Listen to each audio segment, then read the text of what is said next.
In this world, there's two kinds of people, my friend. Those with loaded guns, and those who dig. Broadcasting from a Montana wilderness fortress at the headwaters of the Missouri, this is Matt Christiansen Live.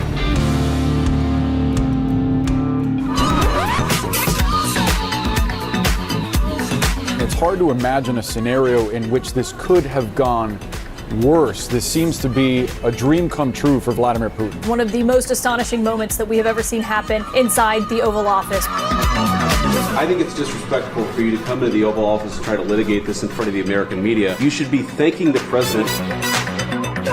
You have nice oath and don't feel now, but you will feel it in the future. We're going to feel very good. You will feel influenced. Don't tell us what we're going to feel. We're trying to solve a problem. Don't tell us what we're going to feel. You're in no position to dictate that. You don't have the cards right now. With us, you start having not cards. playing cards. Right now, you don't. You're playing cards. Mr. President. You're playing cards. The president and the vice president taking all the Putin talking points. Shut up, bitch! As an American, the only hero in the Oval Office, the only decent human being, is the Ukrainian. I doubt it. You are fake news. Look at this fake news. Jeez. Very fake news. We're not paid actors. It really happened. Great story. Compelling and rich. I've become friends with school shooters. Ooh, don't do it. All right, America, go to the YouTube right now. Dude, Matt straight up sucks. How dare you? All right, go. In 5, 4, 3. I can't do it. We'll do it live. Fuck it, we'll do it live.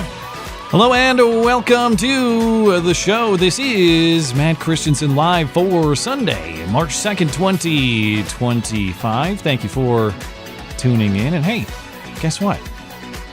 My friend Batman is here. I had a guest scheduled, and the guest canceled this afternoon. So Batman was kind enough to step in and help me out tonight. Thank you, sir. I appreciate it. Of course. Well, you picked a good weekend of news to fill in, as I'm sure you're aware. I did. Yeah. This is going to be fun. The Oval Office gets heated as Trump and Vance go after Zelensky refuses to sign the Ukraine peace deal with U.S. mineral rights. Although, I don't know if you saw, but within the last couple hours, it looks like Zelensky has had a change of heart. That mineral rights deal looks quite all right with him. Amazing how the tactics have changed his tune. Funny how that works. Yeah. Yeah. Attorney General Pam Bondi promises big news from the Epstein Files release, as they were called, or as the binders labeled them. And then she handed these binders to a bunch of influencers with no new information whatsoever. Well, everyone is pointing fingers at whoever else is responsible for that debacle, but not them. Were you at all surprised by the letdown that was the Epstein Files release Phase 1? Not even close. No. I mean, I feel like a lot of these files were destroyed years ago. I mean, why wouldn't they have? That's kind of what they're alleging now. Oh, the Southern District of New York, they covered it all up. They're hiding everything. They very well might be. I don't mean to dismiss the point, but if you kind of knew that when you got these files, why was that not the lead? Yeah. Anyway. Yeah, no, this was all so foreseeable for so long that it's, what can you do? We'll get into that. Tim Walz strangely backing off his comments about Nazis and fascists, but not in a good way. So we'll check in with Mr. Friends with School Shooters, Tim Walz. The transgender murder army, by the way, not at all dissuaded by the arrest of Ziz and company. It appears they are intensifying their recruiting. The trans army is preparing for the trans war. We're skipping the gay war. We're going straight to the trans war. I'll explain. And of course, I have some hoax hate to close, including we're going to get into this, some more philosophical pieces of hoax hate. Like, I'll explain, but we're going to have a very intellectual discussion about hate crimes and hoax hate and all that. Look forward to that. Batman is going to, yeah. Batman is going to stick around for the whole show tonight. Our friend Knuckle Hunkybuck will also join for his usual super chat appearance halfway through the show. And speaking of, hey, if you enjoy the show, please consider supporting the show. You can do that for as little as $1 a month on my website, mattchristiansenmedia.com or mattis.gay. Listener support is what keeps my operation running. And it is, of course, hugely appreciated. It not only helps me sustain, it's what allows me to pay the people who help me make this show possible as well. There are perks available for your support. MattChristiansenMedia.com/support, linked in the description. And we got to say hi to our featured listener-owned business for the evening. I apologize for making you sit through this, Batman, but it is what you signed up for. So we got to say hi to them. That's our friends at Western Razor Company. You're being lied to on a daily basis by our government, by corporate media, and by razor companies too. Think about it. Their ads used to appeal to your masculinity. And then they took advantage of your sensitivity with aloe strips. And they kept adding blades, thinking you wouldn't notice how clogged they get. And the more they changed, the more plastic and disposable they became. The honest truth is those other razor brands are lying to your face, and Western Razor is not going to take it anymore. That's why their safety razors are 100% metal, made in the USA and made with integrity. The replacement blades are inexpensive too, so you get a great shave and you save money. Because when you buy a Western Razor once, it lasts forever. Listeners of this show get a 10% discount on any order when they use promo code MATT10 at checkout. Don't let those other razor brands lie to your face. Go to westernrazor.com and order yours today. Western Razor, the last razor you'll ever need. Find everything you need from our friends at Western Razor, plus other great offers from the rest of our friendly listener-owned businesses, including Hero Soap Company, Phoenix Ammunition, Hope Innovations, and more. MattChristiansenMedia.com/deals.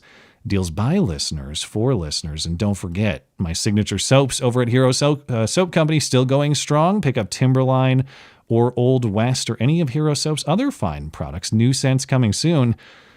Promo code MCListener gets you 10% off everything at Hero Soap Company. HeroSoapCompany.com. Promo code MCListener for 10% off.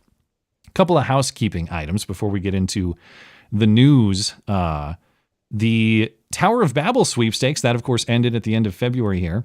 And a winner has been selected and confirmed. So I don't know if you were holding out hope that you were going to get a hydroponics kit, Batman, but I'm sorry to inform you that the winner... I was not. The winner has been selected. We'll have an announcement on who the winner was and all that later, coming from our friends at Hope Innovations. So we appreciate Hope Innovations. Appreciate everybody who participated in the Superchat sweepstakes. Thanks for supporting the show. More information on that coming soon. And Batman, I haven't showed you these. Now, I assume you're aware, I've been working on new merch designs for the t-shirt shop for months. Yeah, I remember that. And then it never really happened. But that also kind of coincided with changes on the stream here, you may have noticed. So we had a bunch of cool graphics that were designed that were supposed to launch in the fall. There was an interruption in that plan, but I've been working with a lot of graphic designers since. And I actually updated the website this weekend to include some new merch graphics that are now available for sale. A few samples for your consideration. Let me get the Hero Soap thing out of here. But we got your basic Matt Christiansen media designs. Got some cool Commentator 6 designs. Got cool duct tape production graphics. But there are also some that are not necessarily branded with my name or the show. They're looking to promote, speaking of friendly listener-owned businesses or businesses that are friendly with the show, there's also a promotion for Miller & Son trash removal service. I doubt it. Or if you'd like to, if you know people who are in the market for a quality waste management company, I highly recommend Miller & Son trash removal services. Or do you know anybody who needs a good lawyer? If so, why not LaDonna Legal Services? They offer tenacious criminal defense if you or anyone you know gets on the wrong side of the law. Because after all, at LaDonna Legal, it is not against the law. It's not against the law, ho. Fuck you. So, if you, by the way, if you see a design that you like, be sure to browse them all because many of them are available in several different colors. You can get the LaDonna one in a bunch of different colors. And I don't just mean the shirt. I mean the graphic itself. But they're all available at mattchristiansenmedia.com/shop, linked in the description. Or you can find it on the homepage of my website. And as a reminder, if you buy some merch, it doesn't just support this show or this production. It also supports the graphic designers who put these graphics together. So we appreciate their help, because everybody who did graphic design is also a listener of this show. I didn't solicit some, unknown graphic designer in India or something like that. They're all people who tune in. Anyway. All right, Batman, let's get to some news. I appreciate you sitting through the housekeeping items there. But I haven't showed you this. But memes are memes for a reason. And that is, of course, because they're based on the truth. And sometimes that truth is so true that people just can't help themselves from becoming the meme, all right? Case in point, there is a former IRS worker named Jason Charles in Houston. Jason is a victim, if you want to use that word, of recent IRS layoffs. And he gave a sob story interview from his home to a local reporter. Now, the full interview is about 20 minutes long. And I've cut it up just to see if you notice a particular sound, say every minute on the minute, if you know where I'm going with this.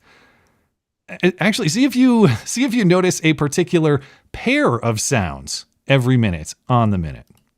I was happy to go to work every day. I woke up. I was online 24/7, trying to gather some of everything to make sure I'm doing the right thing to these organizations. You couldn't focus. You couldn't do your job.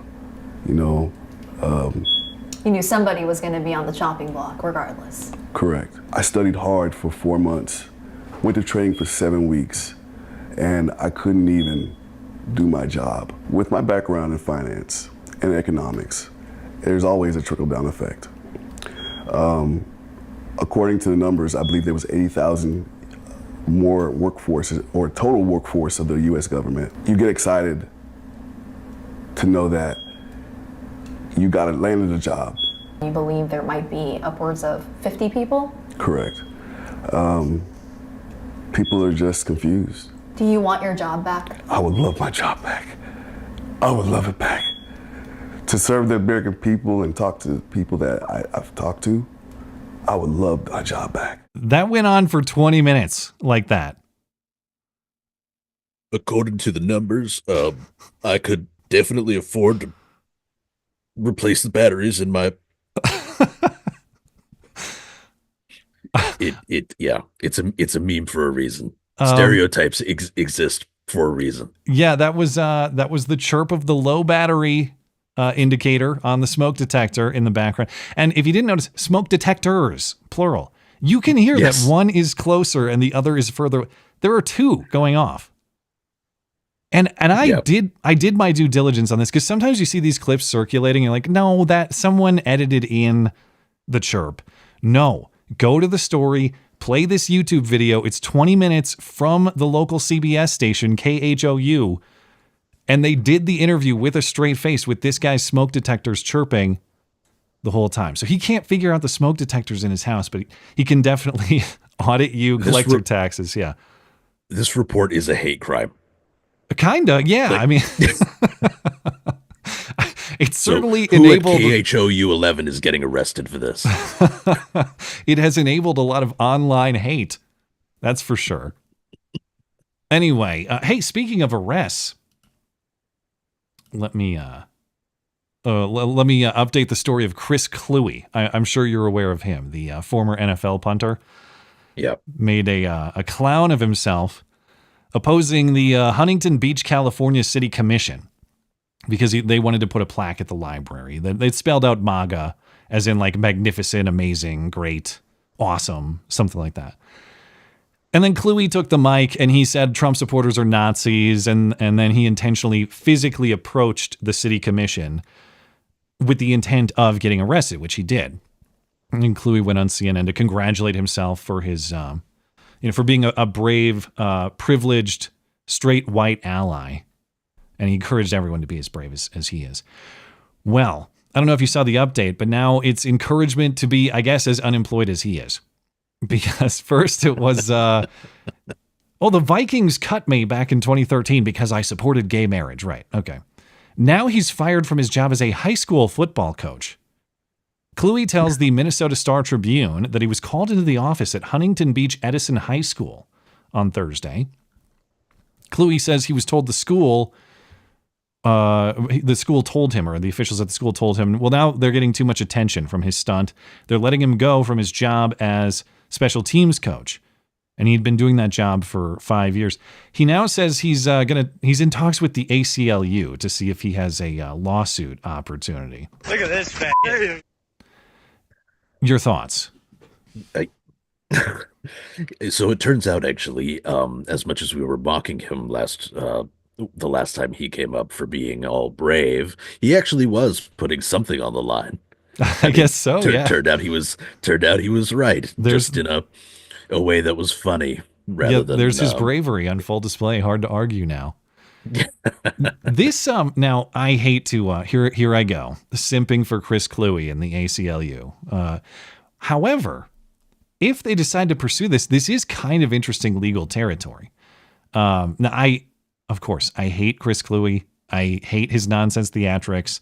Most embarrassing Viking of all time, and that's a long list of Vikings embarrassment.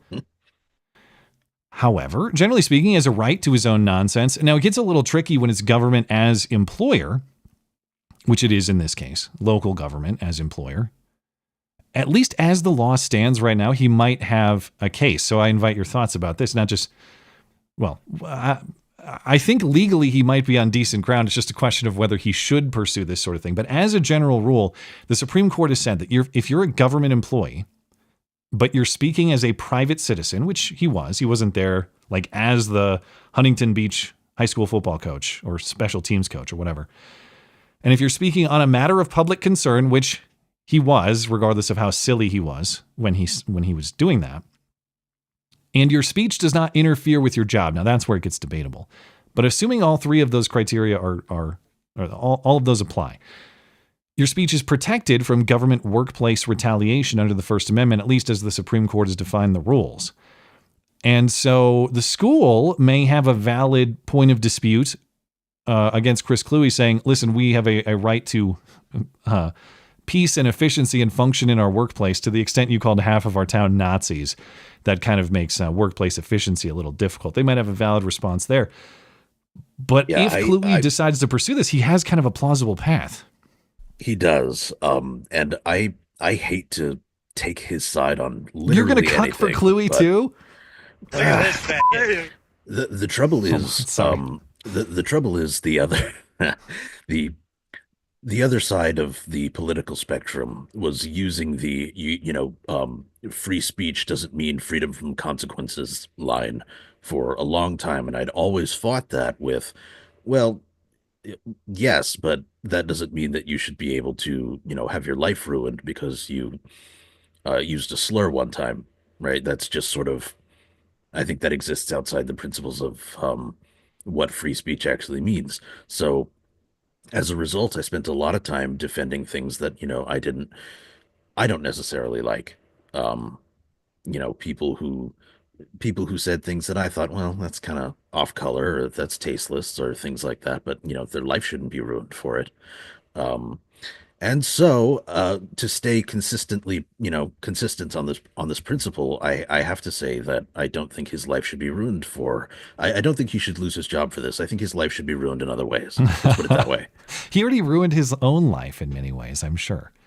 Well, he did, but now, people in a just world, people would shun him and he would live the rest of his life alone and unloved and, die of sadness in 5 years. But, I don't control those he would things. Die of bravery is what he would die of. Too much bravery.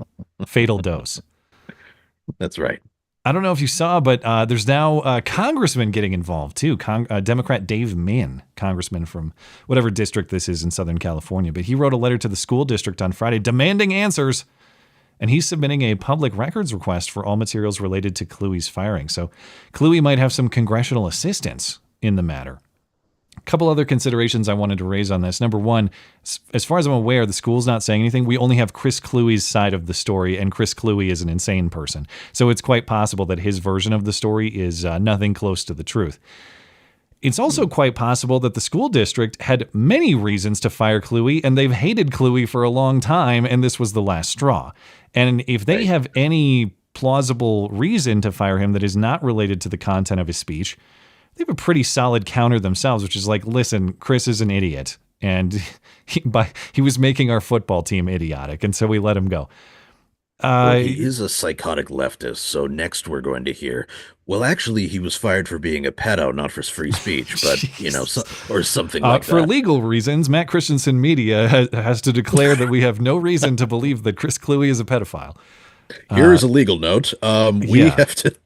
Seriously, you take on that. This guy's already saying I'm litigious. You take on that legal liability yourself, man. All right, we'll move into the big news of the weekend. That, of course, is the showdown between Trump and Vance and Ukrainian President Vladimir Zelensky at the White House. Now, Zelensky shows up on Friday. Supposedly, he's there to sign this deal that's going to give some mineral rights to the United States in exchange for some level of security. But the general idea here is this is going to be a Ukrainian peace deal, that we're trying to get together with Putin to work out an end to this war. And a few pieces of that are some sort of security for Kyiv, some sort of mineral rights for the United States, and Putin is going to agree to X, Y, and Z. Presumably there's going to be some sort of territorial concession from Ukraine, something to that effect. But the situation then devolves into Zelensky and J.D. Vance going back and forth about what J.D. Vance says is a lack of gratitude from Zelensky toward the U.S., at least in this particular moment. And then Trump starts intervening to tell Zelensky, well, actually, you have no power in this situation. I don't know what cards you think you have to play, but you don't. So you've got to get serious about a peace plan or you're going to lose U.S. support. And there was supposed to be this joint press conference with everybody, or Trump and Zelensky. There were going to be some other events after this Oval Office meeting. But after that exchange, Trump actually kicked Zelensky out of the White House. And so Zelensky left the White House early. Now, this exchange went on for quite some time. I'm going to play just 2 minutes of it that give you the idea. It's a little bit of a long clip, but this is a major moment in recent history for sure.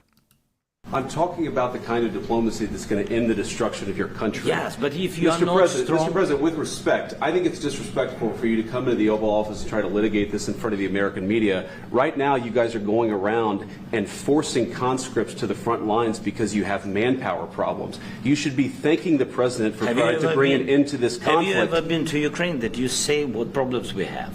I have been to. Come once. I've actually watched and seen the stories, and I know what happens is you bring them on a propaganda tour, Mr. President. Do you disagree that you've had problems? Bringing people into your military? We have problems. And do you think that it's respectful to come to the Oval Office of the United States of America and attack the administration that is trying to prevent the destruction of your country? A lot of questions. Let's start from the beginning. Sure. First of all, during the war, everybody has problems. Even you, but you have nice ocean and don't feel now, but you will feel it in the future. God bless. You don't know that. God bless. You don't God know bless. That. You will not have a war. Don't tell us what we're going to feel. We're trying to solve a problem. Don't tell us what we're going to feel. I'm not telling you. Because you're in no position to dictate that. Remember this. I'm not You're in no position to dictate what we're going to feel. We're going to feel very good. You will feel influence. We're going to feel very good and very strong. You will feel influence. You're right now not in a very good position. You've allowed yourself to be in a very bad position, and he happens to be right about it. From the very beginning of the war. You're not in a good position. You don't have the cards right now. With us, you start having cards. Playing cards. Right now, you don't. Yeah, you're playing cards. Mr. President. You're playing cards. Serious. You're gambling with the lives of millions of people. You're gambling with World War III. You're gambling with World War III. And what you're doing is very disrespectful to the country, this country. It's back to you. Far more than a lot of people said they should have. Have you said thank you once? A lot of times. No, in this entire meeting, you said thank you. Even today. You went to Pennsylvania and campaigned for the opposition in October. Offer some words of appreciation for the United States of America and the president who's trying to save your country. All right. Well, your thoughts on that? So I feel like a lot of the world feels much like Zelensky does about us right now. But the problem is, in this case, they are petulant children who are feeding from our wallets, and then they're acting super entitled about everything that they get from us. And she's only one example of this. Like, so much of Europe is this way too. Canada's this way too. I saw some discussion on X about that. Like, how is it possible that a lot of the world hates us or claims to hate us, but the basis for their hatred is we don't give them enough stuff or we don't do enough for them? It's weird. This is kind of leftism and progressivism summarized, because you notice this in the context of domestic politics too. It's like, we hate you because you're not involved in our life enough. It's a weird paradox in that way. Yeah, and I feel like a lot of that hatred would go away very, very quickly if we just decided to shut our doors for a little while. Just take a few years off spending money around the world. Yeah, good luck. But maybe it's what would happen, because all of a sudden they would have the majority of Europe would have basically no air power, right? They would have basically no sea power. Canada would be completely helpless. Did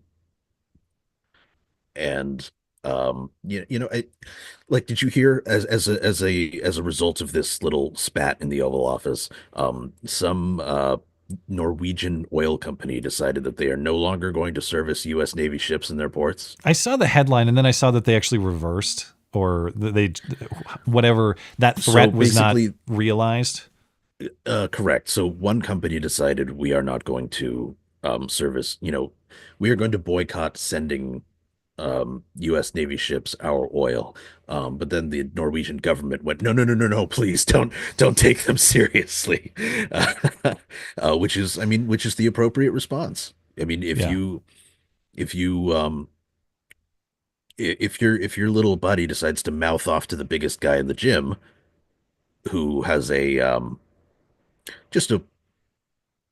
has a habit of paying for your lunches and also has the capability of beating the shit out of you with his little finger, you step in and you go, hold on, sorry, he's a little drunk. Yeah, there are moral principles at stake here, and I do grant those, but in it, as with playground politics and the way you're describing, and international relations, understanding the power dynamics and your role within them is the key to credibility. And it doesn't seem like Zelensky did that very well. Case in point, as we'll get to in a minute, Zelensky, I guess, has changed his mind about what his so-called demands are in this negotiation. But just to give everyone a sense of, okay, why did that get hot? Why were they actually bickering? Okay, the premise of the meeting was for Zelensky to sign the deal, which was supposedly agreed to ahead of time. And you've heard not just Trump and Vance, but Marco Rubio and other officials saying we're very confused, because what Zelensky is saying in private to us about agreeing to certain terms is totally different than what he says to the media and what he says publicly. And it looks like this fit that pattern too. Like, he said, yeah, sure, I'll fly over from Kyiv and we'll sign. And then he gets there and he starts playing the media, and he starts doing the thing that they all said he was doing. Now he's doing this public campaign trying to stick up for Ukraine like it's some kind of showmanship or something. For all the allegations of showmanship on the part of the Trump administration, and I don't deny that they like their showmanship. We'll get to the Epstein stuff in a moment, which was very bad showmanship. But I do think that Zelensky has a lot of that element in him too. And the point of contention here is that Zelensky wants these security guarantees from the U.S. in exchange for these mineral rights. And I guess those terms are changing on the fly. The one thing I'll note about that exchange too, because I've seen a lot of Democrats trying to dunk on J.D. Vance for saying they're going after J.D. Vance for saying, have you said thank you to us at all? I saw Amy Klobuchar on ABC this morning, and she was saying, well, what are you talking about? Zelensky came to Congress and he gave us a flag that was signed by all the Ukrainian soldiers. He says thank you so much. Listen to what J.D. Vance said in the exchange. He said, have you said thank you this entire meeting? Vance's point is that Zelensky didn't say thank you today in that moment. It's being misrepresented as though Vance's allegation was, you have never said thank you at all, which is not what he said. Well, he's not amongst his bedfellows anymore. The aspiring autocrats that he used to deal with. Zelensky? Right? He's or JD? Zelensky. No. JD's Zelensky autocratic is friends. no longer. Yeah. Yeah. No, Zelensky is no longer amongst his fellow aspiring autocrats, right?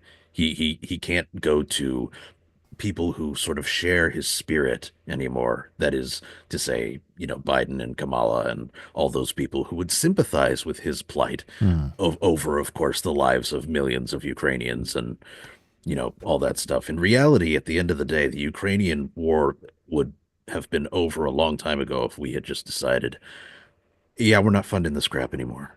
And then millions of people would still be alive. To get serious about a peace plan instead of just like, how about we give Ukraine infinite money on their terms, which has been how this has been conducted so far.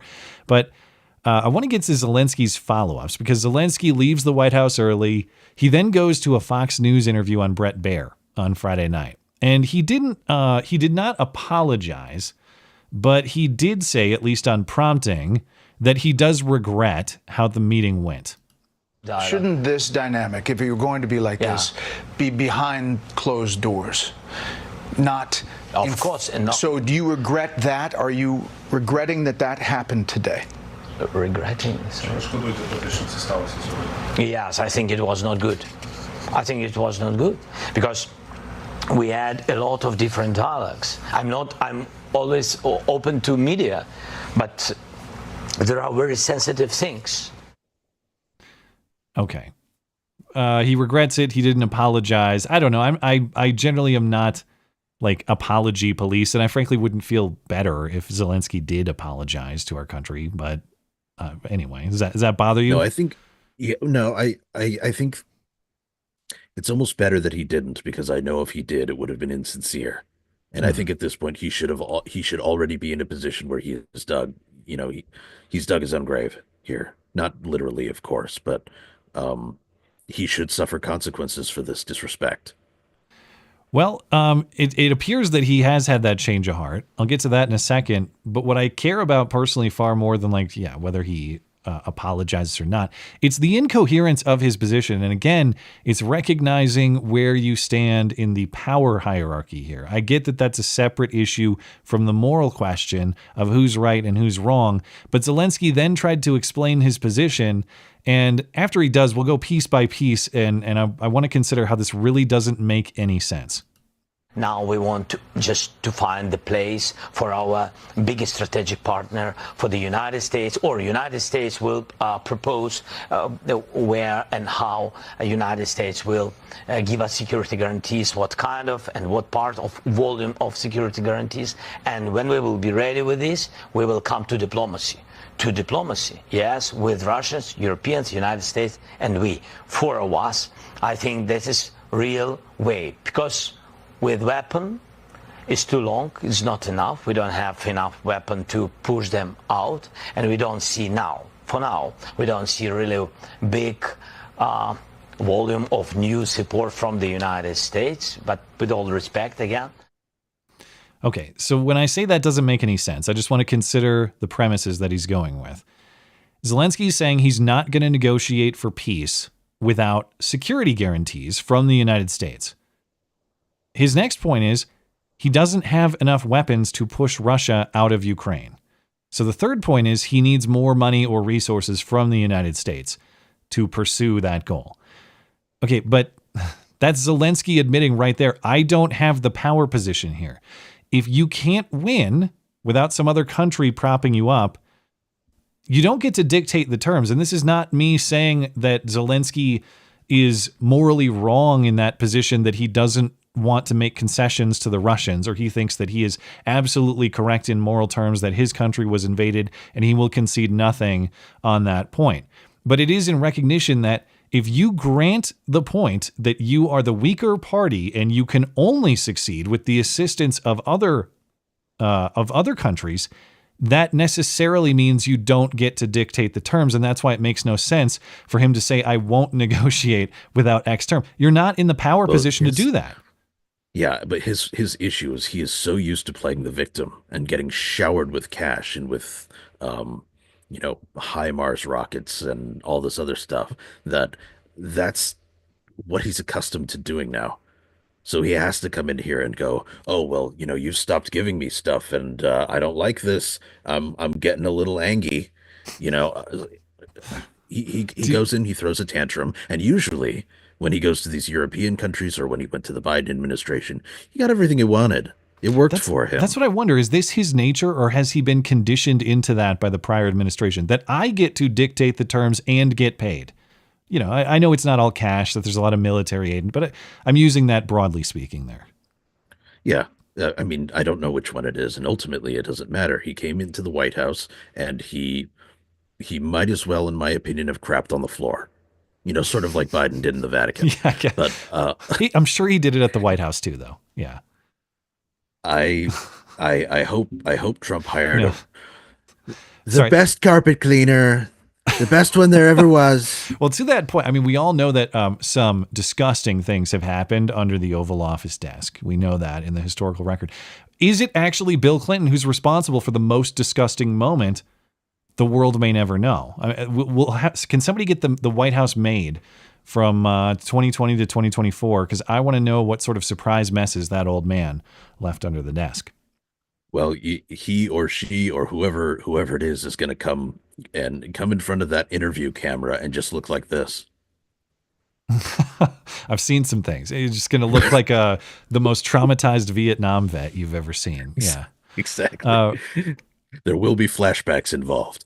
It's so frustrating to listen to this too. It's like, okay, I get your moral argument, Zelensky. I'm also an American who recognizes that there are lots of moral wrongs committed around the world, and it would be great if the United States had the ability to wave our magical wand and erase all those moral wrongs and create a morally perfect world. We're not God. We're a country of a lot of resources, but we're not God. We can't do that. And so if you want our help, it's totally reasonable for the U.S. to have some sort of incentive for our participation in that, which is what this mineral rights deal is getting at. And Zelensky's position is just no incentive for the U.S., but you have to help me. And in any personal context, you would never try that because it doesn't make any sense. Nobody would help you personally in that way.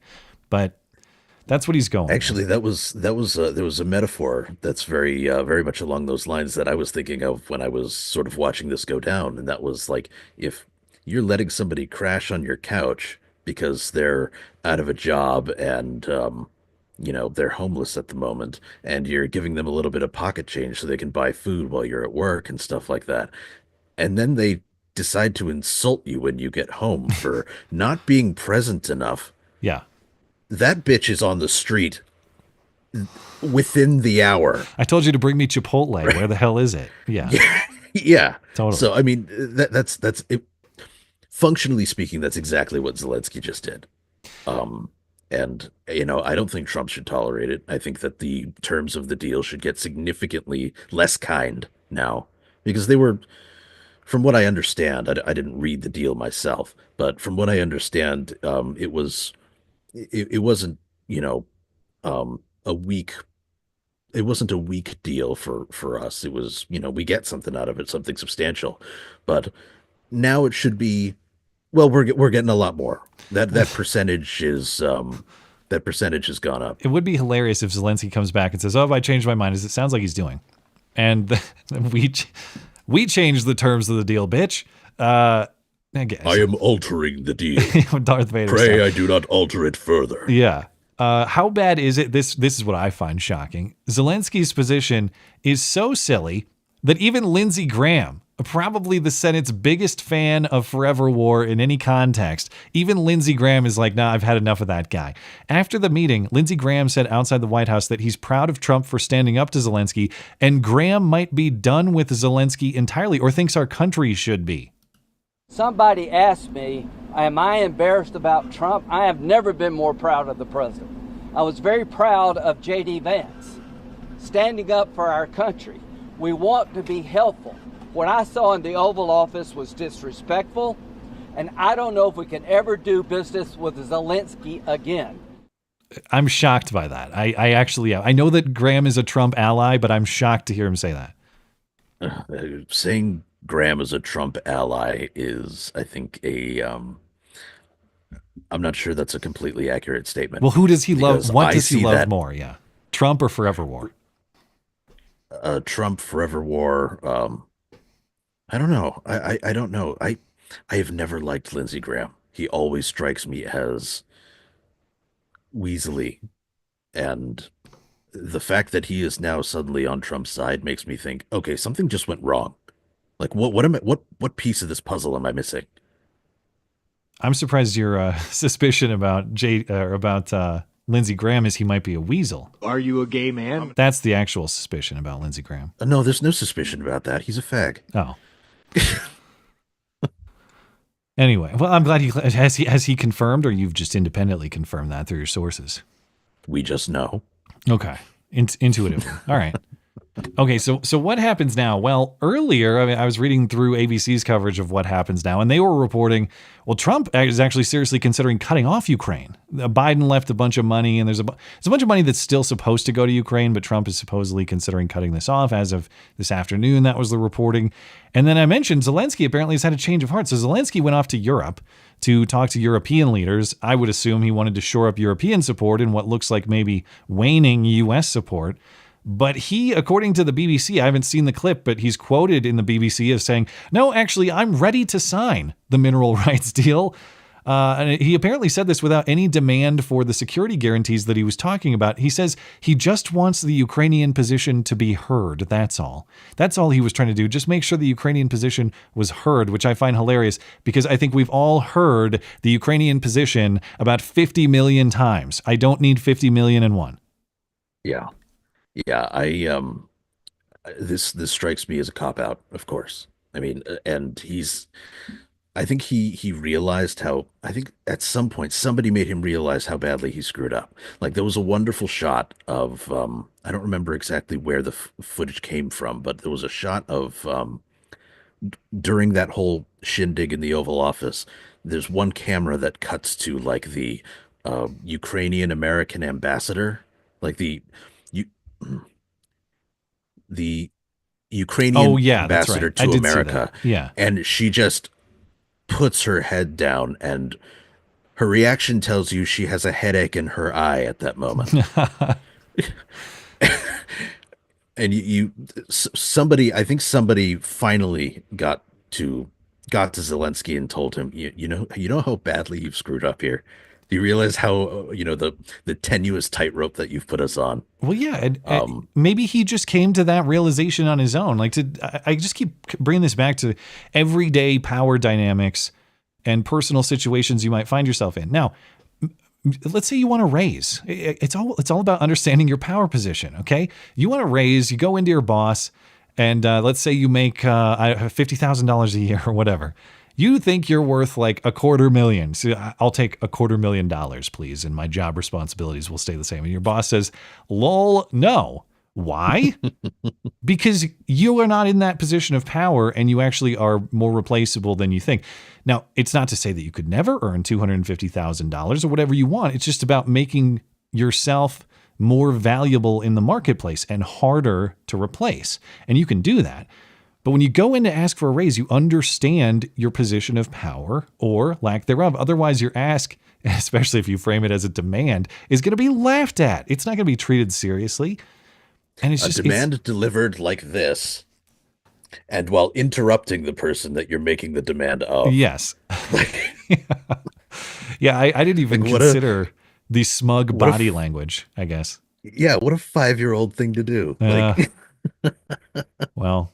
okay, so oh my God, he's such a turd. We should just leave him out to dry. And it's going to be really embarrassing if he's serious about this. Like, oh, I've changed my mind, and I'm going to go back to DC, and I'm going to sign the deal. It is going to be extremely embarrassing for him personally and for his country to be like, I originally said no way, and I stood up to Trump until I thought about it for 5 seconds, and then I realized I'm not in a position of power, and I surrendered to everything he had to say. This is like, remember what Justin Trudeau did with the tariffs, which, by the way, the tariffs are coming apparently. But remember when Justin Trudeau like feigned this fight, and then announced like 5 seconds later, actually, we've come to an agreement with Donald Trump, and we're going to postpone the tariffs until for a month, and now we're at that month. But it's the same thing. It's like if you want to have this non-compromising position, that's okay. You can do that as a negotiating tactic, but you have to be, anytime you take a no compromise position, you have to be willing to accept the consequences. Whether it's like you're buying a car or a house, or you're making a deal for this or that, if you are truly comfortable with the deal falling apart, then you can go no compromise, because that's okay. You walk away from it, you're fine. He's not okay to walk away from it. And so he can't do that, but he did it anyway. Hilarious. Yeah. Yeah. It was, and you know what? On a slightly different note, it was kind of nice to see this fight in the Oval Office, right? Because everything you see that comes from the president, you sort of, generally, going back for as long as, we've understood politics at our age, everything is so polished, everything is so presentational, performative, right? It's all, the president is never even wearing something that hasn't been approved by half a dozen people. You know what I mean? So when you see something that goes wildly off script, it feels more genuine. It feels like you can actually trust what your eyes are telling you. Yeah, in a way, to the extent it was kind of a disaster, is endearing, yes. I guess. Yeah. Yes, exactly. That's how I hope people think about my show, It's an endearing, it's an endearing disaster of duct tape quality. Anyway, a couple more clusterfuck. I love it. Yeah, a couple more points on this before we get to Epstein. And I just have a couple points of discussion that I would offer to anybody who, and obviously I think it's fair to say that both of us in our international perspective are a little more isolationist. I wouldn't want to mischaracterize you, so don't tell me if that's not fair, but generally critical of U.S. intervention. Go ahead if you think that's. I think interventionism is. How do I put this? I think interventionism makes sense in certain contexts. In Ukraine, it doesn't. Okay. In Ukraine, we're spinning our wheels. We're throwing money at a problem that we shouldn't even be trying to solve because it has nothing to do with us, and we don't benefit from it enough to justify the cost.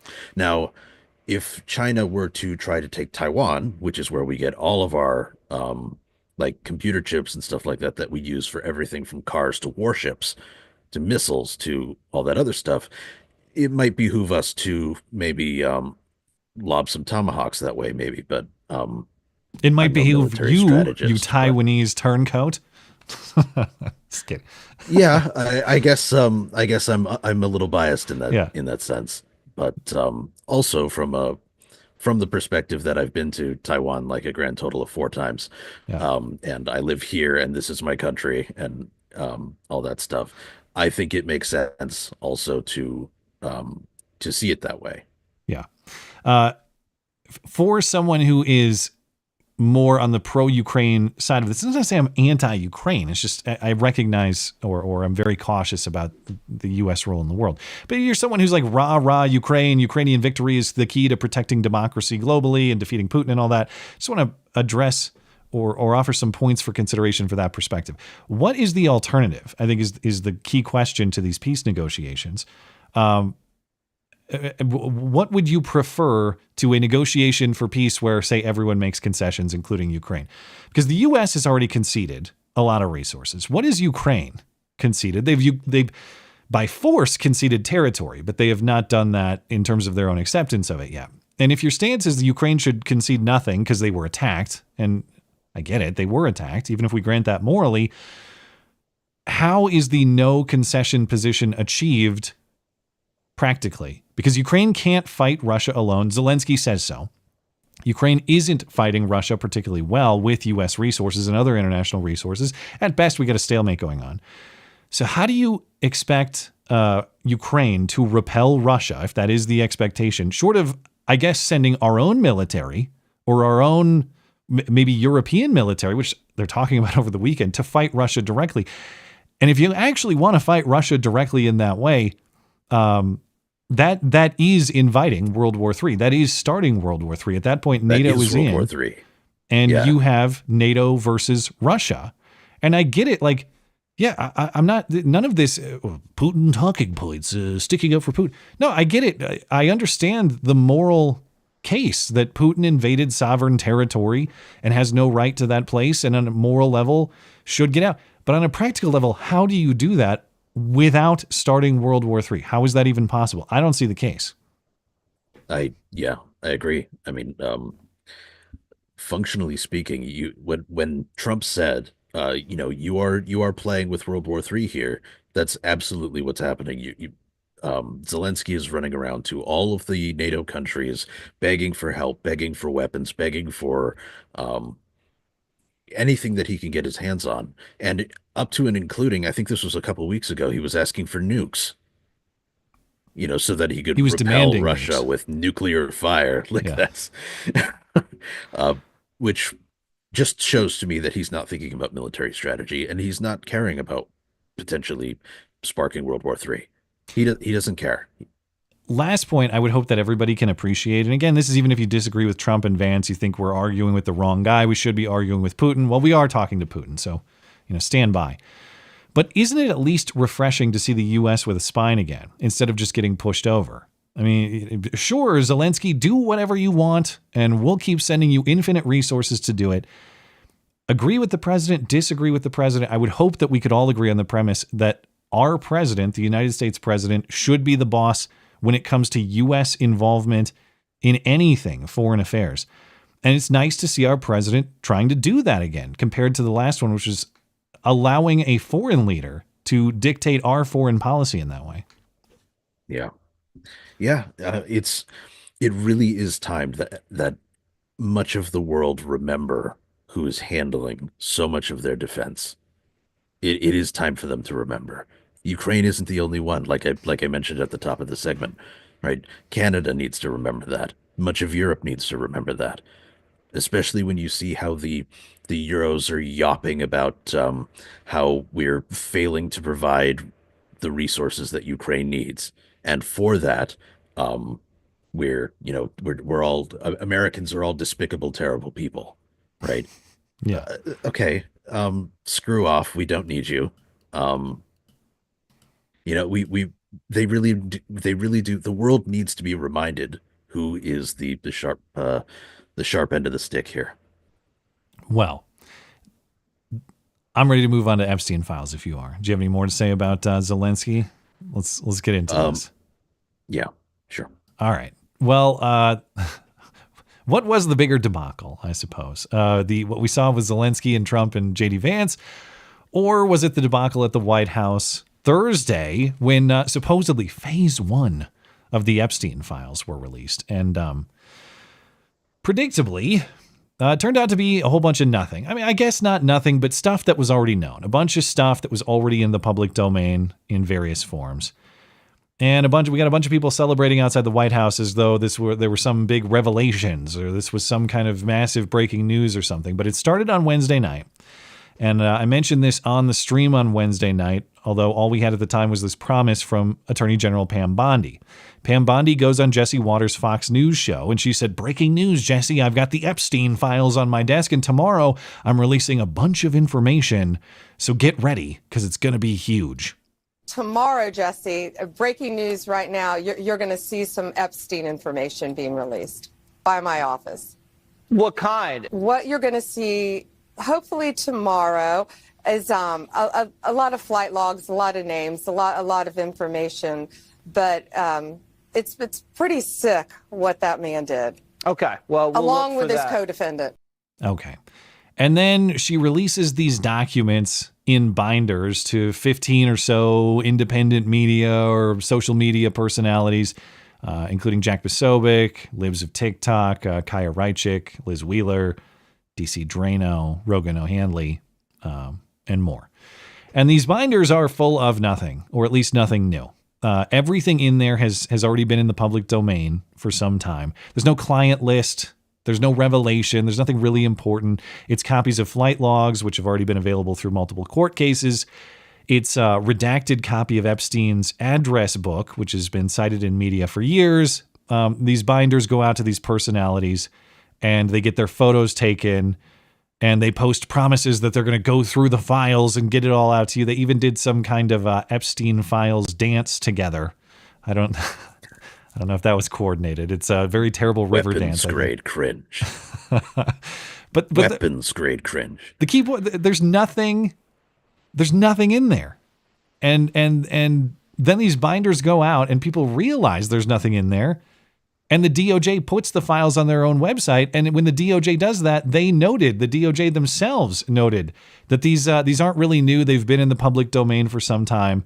The statement from the DOJ is the first phase of declassified files largely contains documents that have been previously leaked but never released in a formal capacity by the U.S. government. All right, weapons grade cringe. I don't feel like it needs explanation, but what is the cringiest part to you?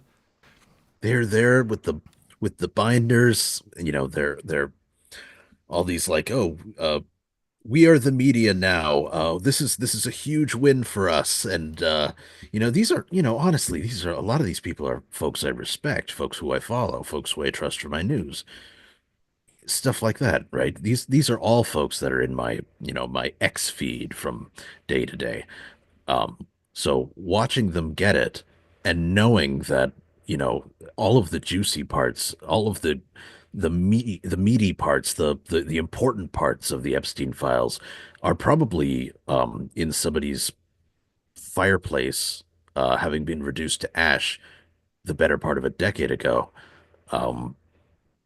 It just seemed it seemed so tasteless right off the bat, given the material that we're talking about. Yeah, I want to get into that a little bit too. It's like, even if it was what everyone thought it was going to be, should you be doing the river dance? Yeah. And then of course, beyond that, the importance, right? The whole thing about Trump's campaigns, both of them, was drain the swamp, get rid of the corruption. This is how you get rid of the corruption. This is the queen on that chessboard. What are you doing screwing around with this? Yeah, like, yeah. And that goes to the influencers, that goes to the administration, that goes to everybody who sort of coordinated this. And I get it, the influencers themselves were likely blindsided by this. At least I think so. Were they, but though? Like, they say, I'll get into their statements. I'm not saying they knew that this was going to happen, but I am saying, like, just a little critical thought could have prevented this embarrassment. Agreed. Yeah. And sorry, go ahead. And I want to ask you about what it does appear to be intentional, which is the identical statements. Yeah. Okay. So I definitely think that they were initially blindsided by this, or else I think it probably would have leaked from somewhere that this was coming. Right. Yeah. But it just sort of all dropped at once. And then everybody dropped all these coordinated statements that they were clearly told to say before they opened the binder. Yeah. So you have at least two of these personalities doing that, posting the exact same post on X to promote the binders, or maybe one was on Instagram, I don't know, but they're across social media. DC Drano and Chad Prather posted the exact same multi-paragraph statement at about the same time, promising, among other things, people are going to go to jail. Sorry, it's cut off in on your screen, but at the bottom of this DC Drano post, it says people are going to go to jail over this. And then you had... This is the most transparent administration in American history. This is the most transparent administration. It's like there was an echo. Yes. And what makes it worse is not just the fact that it looks like a coordinated statement. It's the fact that the response appears to be a lie as well. So in response to people saying, well, what is this? Like identical statements coming out? This is all some coordinated op. Chad Prather says, oh, yeah, I copied and pasted DC Drano's statement with the intent of it being a quote. I think he means like a quote tweet. I don't know. But I was trying to quote him, and I accidentally posted it incorrectly because of whatever bad copy paste job I did. But according to the archives of the post, as you can see in the community note here, Chad's post was made 13 minutes before DC Drano's, meaning the explanation post was a lie unless he copied and pasted it from some other source. So there's a lie to explain the duplicate posting. The lie, you can't even keep the lie straight, apparently. And as far as I've seen, no explanation for that. Like, how did you copy and paste it if your post was before his? I think what probably happened, and of course this is all speculation, it's probably all we're ever gonna really be able to do, just like with the Epstein client list, is they were given the binders. They were brought into the White House. They didn't know why. They were given the binders. They were told, don't open these binders. Now pose for a photo shoot outside. Now don't post about these binders for 3 hours. Then post things of this nature. And they would have been handed maybe a list of bullet points or something like that. And some of them probably just went through the bullet points and then put them all down in their post in similar but not quite the same sort of narrative form, which is why we get a whole bunch of things that look like somebody took a copy paste of one and then deleted a whole bunch of punctuation and made it look like a, so they copy pasted from like a White House directive is what you're saying. They didn't copy paste from each other. They copy pasted from the script they were given. That's what I'm guessing. And that's why it all sounds the same.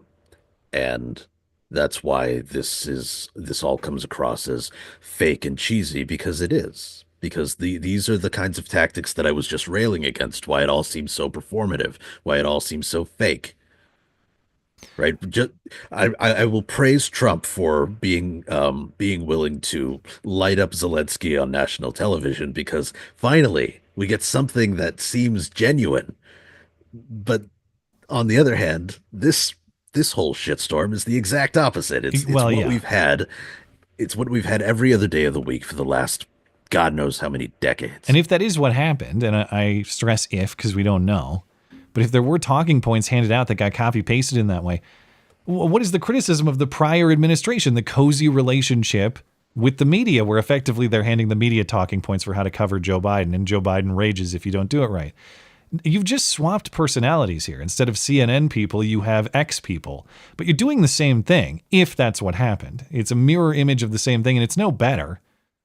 So I hope that's not what happened, but there is no good explanation for what happened. Before we take a break, and then I want to come back with the influencer side of things, their explanation for how this happened, and why I think there are a lot of problems with that too. But I want to talk about what Pam Bondi said. And this has its own problems too. Because after this debacle happens on Thursday, as in they put out these binders and everyone realizes there's nothing interesting in the binders, but they have coordinated statements on the binders, Pam Bondi then sends a letter to Kash Patel and the FBI. And Bondi is saying that the FBI has way more documents related to Epstein, and she ordered a full and complete set of the Epstein Files, and that's to be delivered to her office by Friday morning, as in this past Friday morning, I believe, so the deadline is already passed. She also told Kash Patel to conduct a full and complete investigation as to why her previous order was not followed. Okay. But I'll save this for after Super Chat, because there's way too much to discuss here. But if this is knowledge that you had, if this is the lead that the FBI has covered up the Epstein Files, why are you doing the show as though the Epstein Files are being released? It would have been better if they could have brought in the influencers. They could have given them the binders and then just escorted them out to the street. Not done this whole frickin' photo op thing. I think without the photo op, this still looks bad, but it doesn't look like so much of a lie. Yeah, Does that make sense? Maybe. I think there were a lot of accidents here and a lot of unpreparedness or mistakes. But I'll take your point that being clumsy is a better look than being intentionally deceitful. And I don't know which they are. There's a reason why clowns will trip, fall on their faces, then get up and bow. Because that is the most ridiculous thing you can do, and that is what they did here. That effectively. All right, let's go get Knuckle Hunkybuck and take a Super Chat break. Much more on the Epstein Files to say after that. So let me see. Let me go see if he's here. We will be right back.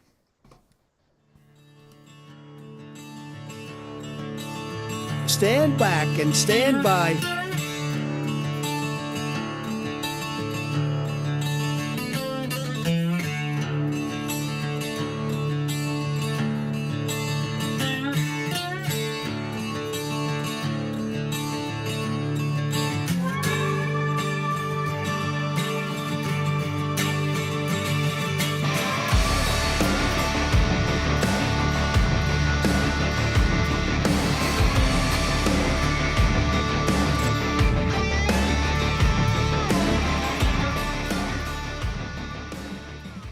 Knock, knock.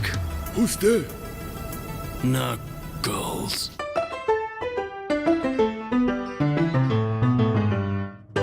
And now it's time for Super Chats with Knuckle Hunkybuck. I'm a knucklehead at times. Ah, dang it. I knew this was going to be too difficult to pull off. I thought... Wait. Hold on. I think I might have it. No. Oh, yeah, there. All right, now I did it. Here we are. Hello, sir. Gentlemen, how's it going? I knew it was going to take a right. technical miracle for me to do that seamlessly, but I try. I was wondering, when you said there was going to be three-way, I show up and there's two guys here. I'm not sure how to feel about that. I did tell him there was going to be a first in show history three-way, Batman, so I apologize to include you in that. Weapons grade cringe. All right. Well, let's get right. I was actually curious what the camera orientation was going to be for. You're just leaving the blank panel there. Well, I do have options. I could do everybody kind of big. That's what I was wondering. If you were doing all three of us in a row like this, who was going to be Lucky Pierre? I guess it's me. Or do you like the offset? You guys, I get to be the big person, and you get to be small.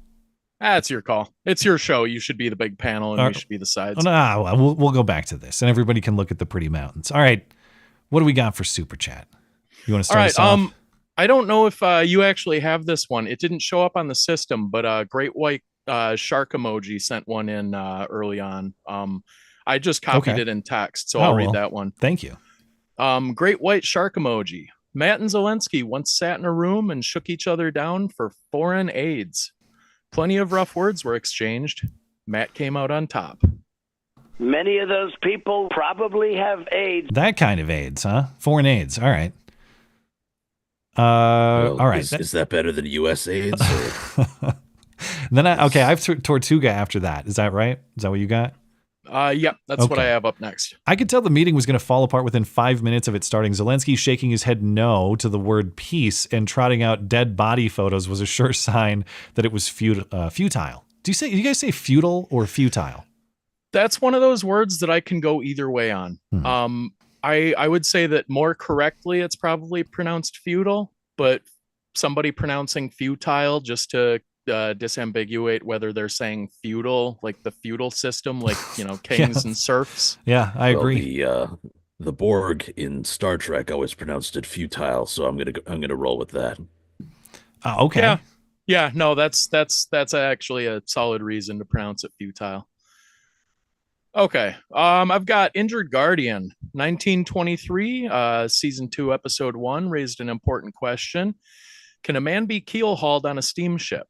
P.S. You should watch the film Homestead and its subsequent TV show. I did watch the first episode, but I actually don't know. I think I know what you're talking about. Oh, okay. Well, I know without review. I don't want to do spoilers for people who may not have watched the season 2 premiere of 1923. But yes, there was a form of justice on the ship, as you're talking about. And I guess you're wondering, like, I don't know what the question is. Like, is that due process? Have you guys ever thought about like the justice system on a ship? Like you're at sea, say a long time ago, where you have these like long transatlantic boat rides and you commit a crime on the boat. Should you have like a court system on the boat, or should justice be quicker? Well, I think generally there was usually a sort of even on unofficial ships, there was some sort of informal court system, informal, maybe it's they take a vote, what's this guy's punishment, or there was generally some sort of system, and there had to be, because if there's one person who can create a serious problem on a ship, then I mean that ship has a serious risk of never being seen again. Yeah, I think the captain should kind of have final say, but I think just pragmatically, a captain kind of has to like weigh out like whether or not a trial needs to be had just in order to like prevent anybody else from like mutiny.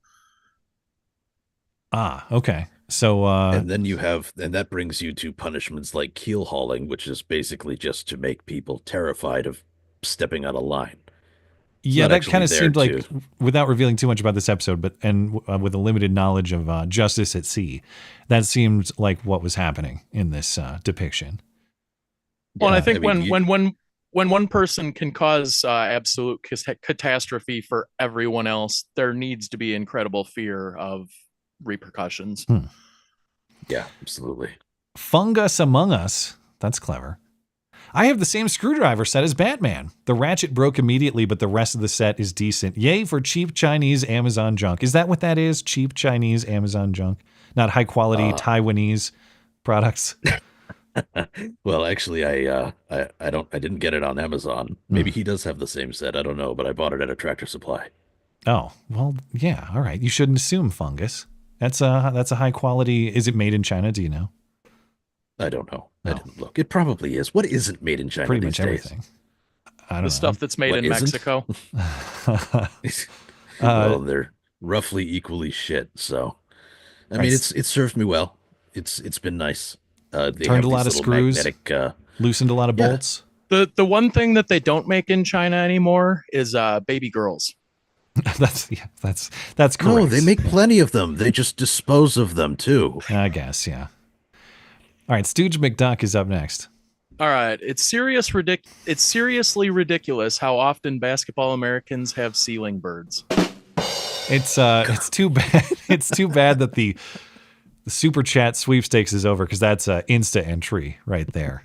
So now, are you gonna do you have some sort of audio filter that you can use on Joshy Boy's segments? I saw Joshy Boy on Wednesday, and do you have something to filter out the ceiling, the smoke detector peaks? What the? What the? No, you're gonna insult. No. Joshy Boy did fantastic. He was much more natural than I was for his first appearance. I think he's great. Yeah. Boy. Knowing Joshy Boy, I think he would appreciate the joke, actually. Absolutely. And what? Oh, I had something a second ago. He looks so similar to how I pictured him looking. Dude, his hair was different. His hair was different. I expected him to have kind of shorter, like a really short afro, a little poofy, but his face is almost spot on. It's so weird that you said that. And, since we're talking about authenticity and stuff tonight, I promise you, Knuckle Hunky Buck and I have not discussed this at all. I said the exact same thing to him when we had our first Zoom call to see if he wanted to join. I said, for the first time, that is like a face that looks exactly like how I pictured the person based on the voice. Yeah. I've done that before. I've done Estelle, the musician Estelle. I heard the song American Boy when I was over in the Middle East on the radio all the time. And I pictured almost exactly what she looked like. And then when I saw her, that's what she looked like. I have another point to that theme later in the show, but we'll get to that later, Batman. I want you to guess someone's appearance, and then I'm going to see how accurate you are. But we'll get to that at the end of the show. Well, I definitely tend to fall into the opposite. Oh, I think you have a good shot. People don't think I in this. Oh, you mean you personally? Sound like what I look like? Yeah. People generally don't anticipate that I look like this while I sound like this. Yeah. All right. Who do we got next? Long Dong John says Zelensky even yelled at Biden over Ukraine aid. Maybe this idiot.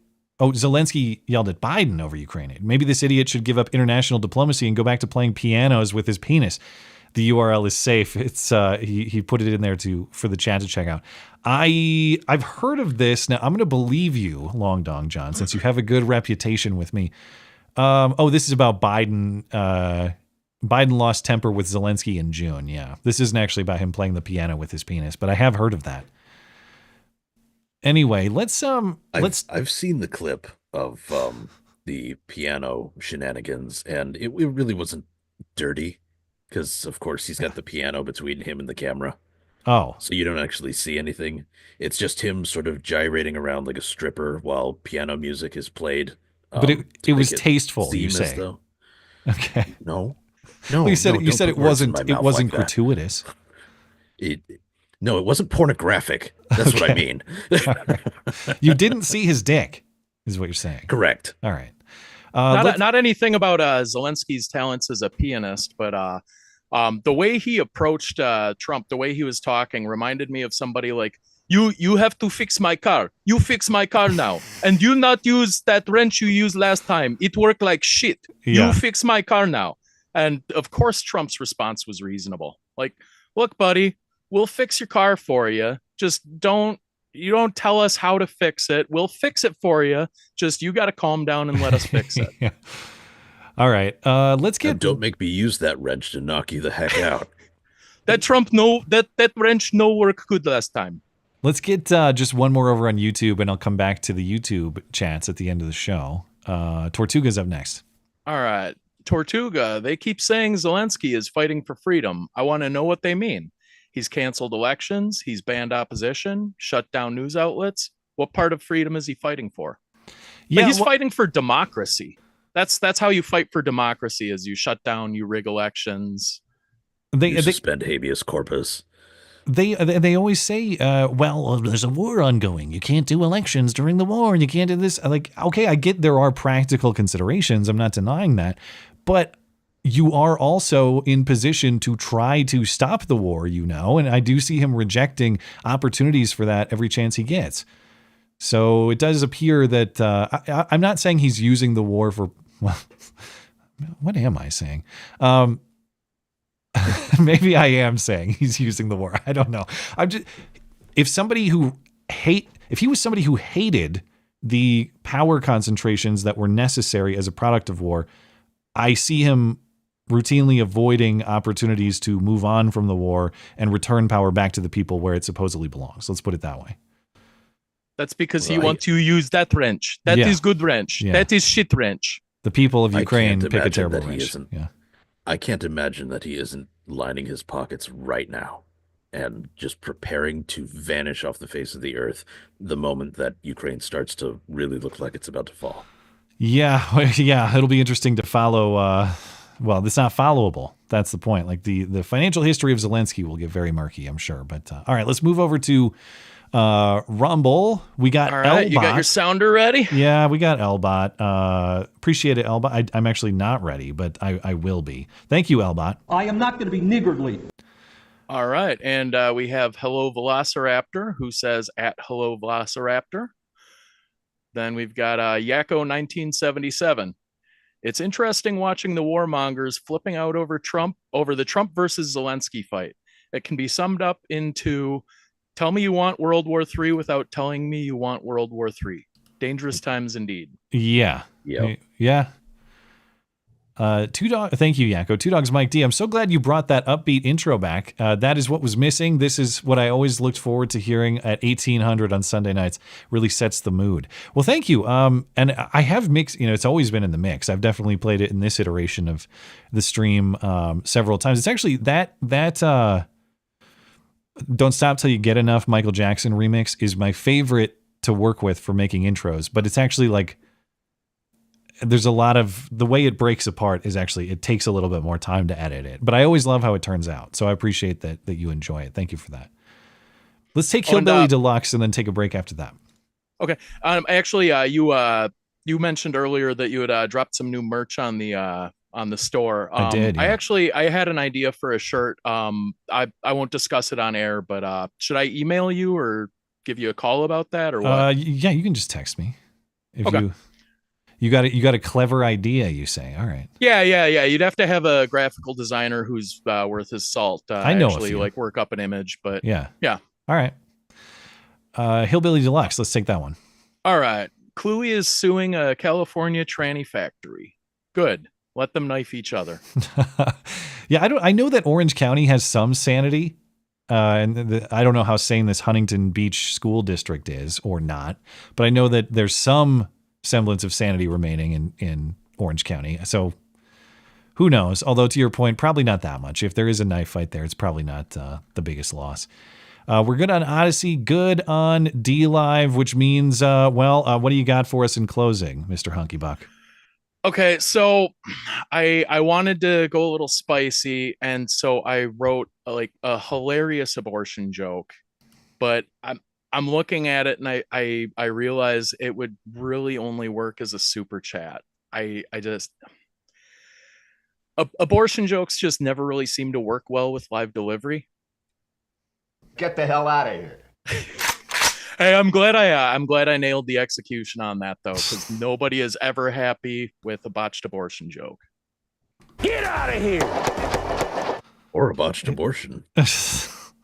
or a botched bit. Now, seriously. Get the hell out of here. All right, have a good week, guys.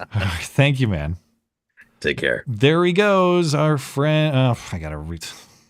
I should have thought about this ahead of time. Let me fix it. But there goes our friend Knuckle Hunky. I'm a knucklehead at times. And we'll come back to your chats at the end of the show. All right, let me fix I'll have this. to just circle back with you. Now I know this is not as easily achievable as I thought it was, but I can still do it here. There we go. The duct tape production always needs a little bit of upgrade here and there, and that's one way to. Well, I guess I could. There are ways around it. Now I've learned a lesson on production. Anyway, all right, let's get back into the Epstein Files, because one thing we hadn't discussed yet was the suppose you call it the influencer explanation for what happened. Now you mentioned that this was kind of thrown upon them, or they didn't go to the White House expecting to have this information given to them. It's just kind of what happened. Right. Now, there are a couple different posts that I want to highlight explaining the influencer perspective on this. So Liz Wheeler, one of the people who received the binders, or the binder, she posted this on X. Bondi told the FBI to give her the Epstein files. Bondi smelled a rat because there was nothing juicy in the 200 pages that she received. The swamp creatures, in the Southern District of New York deceived Bondi, Cash, and you. We know this is true because last night, as in Wednesday night, a whistleblower contacted Bondi to say, that's what happened. They're hiding thousands of Epstein files up there in the Southern District of New York. So you should be outraged that the binder is boring, and you should be outraged at the FBI, who is hiding information from you. And then we have Emily Austin, another personality that received the binder. And she said, those who are outraged at us for the White House visit today understand that Trump recognizes the power of social media, journalism, transparency. He promised to bring independent journalists and give them access to the White House. The binder was upholding that promise. People were supposed to withhold the contents of the binder until 3:30 that afternoon. Some didn't, so the release of the information was kind of botched. Now, I also listened to this Emily Austin. She interviewed with Ben Shapiro and gave her explanation of what happened there, and I listened to that. And she says these personalities were invited to the White House for a completely different reason, like you were saying. She said they went there to be briefed on various White House and executive branch policies and programs. So it sounds like the premise, like Liz Wheeler was saying, was let's get a bunch of independent personalities, bring them to the White House, give them a policy briefing that they can then report on, have access to us, but it was unrelated to Epstein. And then it just so happened to coincide with this Epstein stuff. So they gave them the binders. And so these people didn't go there expecting Epstein information. It was just kind of thrown upon them. And in this interview that she did, she said the point of the release, well, you guys are understanding the point of the release. The point of the release is to show how corrupt the FBI is. Look how corrupt they are. They gave us this limited information and expected us to be satisfied. Now, I have a long list of problems with these explanations, so feel free to jump in at any time with your own problems that you may have observed. But problem number one, if the point of the release was FBI corruption, why is everyone celebrating outside? Why are you doing dances? And Liz Wheeler with Glenn Beck, she went on Glenn Beck's show. She said something to the effect of, well, no, you're misunderstanding. The photos that look like we're celebrating, that was the mainstream media taking photos of us, and we were kind of mocking them. It wasn't really a celebration thing. Okay, but you still did these photos yourself. In what if that's not a celebration pose, that's like an I have information pose. Oh, I have exclusive information coming. No, you don't. None of that information was exclusive. It's been out there forever. There was too much, look at me with my exclusive access behavior from a lot of these people, right? There was too much fanfare. I mean, even if it was just that photo of all of them together with raising their binders in triumph, that photo, even if it was just that, that's planned. They posed for that. So now everything seems fake and gay. Even if they didn't plan to pose for it, they're clearly holding it in a posing way. Like, look at this information we were given, but you weren't. And that, okay, did nobody look at the information? Did nobody read this before hyping it? For all you guys know, it was a coloring book on the inside, and it might as well have been. It basically was. It was, but there was only black crayon used. That's true. There are a lot. The thickest kind, the kind for the youngest kids, so they don't. Anyway, so the point is, if anybody actually bothered to look at this information before hyping it on social media, you would have realized it's actually not that important. And if the point was, well, you're misunderstanding. The point was the FBI corruption. Okay, again, if the point was the FBI corruption, why isn't that point one when you announce this? Look how corrupt they are. And why is Pam Bondi sending the letter after the fact? If the point is the FBI corruption, why didn't she write the letter the day before or whenever she received this information? And if it's FBI corruption, if the point is FBI corruption, why is the best strategy to fake the release of a bunch of information just to disappoint people? Yeah, let's overpromise and underdeliver. Everyone loves that. Yeah, that's how we get everybody to hate the other guy. Yeah, right? Yeah, okay. I'm sure. Now, what is Bondi's? Sorry, go ahead. There are all these people who are claiming that it's like some sort of 4D chess move. Like, no. Well, actually, now that they've done this, they're gonna smoke out these other people who are doing this thing, and then they're gonna. I've heard that. They gave them the binders with a bunch of rules to see who would break the rules, so they know who they could trust. None of that explains why the information you promised was not in there. And for Bondi, what is Bondi's role in this? Because it appears like she's orchestrating a dud. So, did Bondi personally ever look in the binder? If so, why did she give out the binders under the premise that they're important when they're not? If she didn't look, why is she hyping the material with Jesse Waters if she doesn't even know what's in there? Is Pam Bondi incompetent, or is Pam Bondi trying to sabotage? Pam Bondi smells a rat. Has Pam Bondi smelled herself? Because she smells awfully rat-like at this point. Agreed. And this held in conjunction with the fact that she has a miserable track record of, first of all, working with swamp rats, and second of all, her take on the some of her, let's say, her history with the Second Amendment is not good. I already thought that she was the one that we needed to keep the closest eye on, and that feeling has multiplied. It's going to be very hard for her to earn my trust back for a number of factors, but this is a primary one among them. And I have yet to hear from her. I get it. If you think that the FBI is hiding information, that is big news. You lead with the letter. Okay. Then maybe you work in these people to explain what is lacking in these documents, but you lead with the letter if that's what you think is happening. And I want to return to a point that you raised, because I think it's very important. Even if this release was what it was hyped to be, let's say we got a client list. Let's say we got a bunch of detailed information on who was part of Jeffrey Epstein's operation. Was all of this really appropriate? And by that, I mean like releasing the information this way and then the sort of dancing celebratory routine outside, because we're talking about raping kids and you guys are doing celebratory dances of self-aggrandizement rather than actually digging into the information. And I think it was a total lack of respect for the subject matter.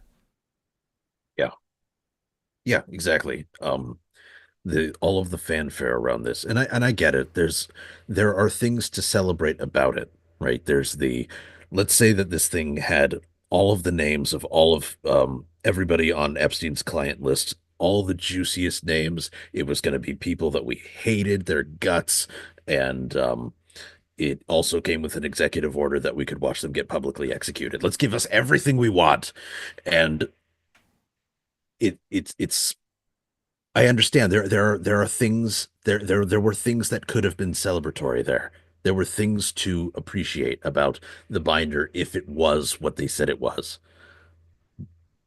But you celebrate after you learn that you have what you think you have, right? You don't count your chickens before they hatch. And then you don't, and you especially don't count your chickens before they hatch when they're, I don't know, chicken rape babies. I don't know how to, I don't know how to continue that particular bit, but the like doing the whole photo op and then doing the little dance and then doing all of the, doing all of those things before telling us actually this is a nothing burger was only ever going to piss people off more. It was only ever going to, I mean, how long have we been waiting for these files? And how long have we felt, okay, so our government is protecting the worst of monsters from our attention. Yeah. And holding them above us on this governmental, celebrity pedestal. Yeah, and that's the other problem I have with this is, and it's not actually anything against any of these people personally, even if I think they made mistakes in this case, and I do think they did. But if it was what we thought or what was advertised, I sort of have a problem of making that some sort of exclusive thing too. Given this subject matter and how important it is and how much everyone wants it, and you pride yourself on transparency, it shouldn't be filtered really through anybody. I don't care how much I like or respect them or not. Post it on the DOJ's website, allow everyone to go through it because that information is very important. I like, even in premise, I hate the way that this was organized. Even if you like the idea of like, well, let's get independent media better access to the White House. Yeah, that's great. Of course I like that. But on something like this, do we really want a filtered view? If that was the intent, it doesn't make any sense. For Bondi, if her allegation is true that the FBI is hiding or deleting stuff, who's getting busted? Because that's a crime. What you're describing is criminal concealment or destruction of evidence. You and Cash run the FBI now, and I get it. You're new in town. You get a little bit of a grace period, but you're in charge, and you're running out of excuses. So you better find out exactly what happened here, or else you're going to lose credibility very quickly if you haven't already. Yeah. And, the other thing is, like, if we brought these people in, ostensibly, we were so excited during the election because this was the dream team. These were the Avengers who were going to take down the swamp rats, right? So if they can't, and I get it, one battle doesn't mean the war is lost, but if they can't do it, then what hope does this country have? We can't defeat the swamp rats even when we're in charge of the swamp rats is... Yeah. Yeah, I get it. There are entrenched powers there, and people are deceptive in their exercise of that power. I'm willing to be pretty patient with that stuff, but yeah, I mean, I am too. But if you're gonna pull these stunts as though to try and prolong my attention, prolong my patience for this, you're gonna achieve the opposite result. Yeah. Last point I want to raise. What the hell is this phase one nonsense? I mean, part of the hype is like phase one. Phase one implies what? Like, there's more coming, There's lots more. This is just phase one. Okay, well, what the hell is phase two then? Because describing phase one implies future phases, and future phases imply that you know what is coming. When you say, hey, here's phase one, that means phases 2, 3, 4... How do you know those are coming if the FBI is hiding information and you don't have that information? What did you mean when you called it phase one, I guess is my question. Right. So this is where people have started to say things like, oh, they're saying it's phase one so that the all eyes fall on SDNY and the FBI office. And I don't buy it because, I mean, they had to know that they were painting a target on their own backs, not on... these people are so in charge that they can't go, well, it's his fault, right?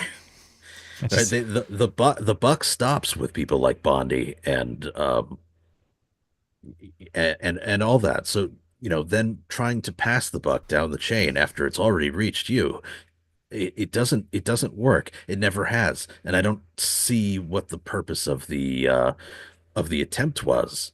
So it's all starting to sound and feel really fake and gay. At best, it's complete incompetence, and that's hard to accept too. So we'll keep an eye on it. But I got to move on because we got plenty more to talk about. And I want to talk a little bit about Jake Tapper's upcoming book. I know you're very excited for it.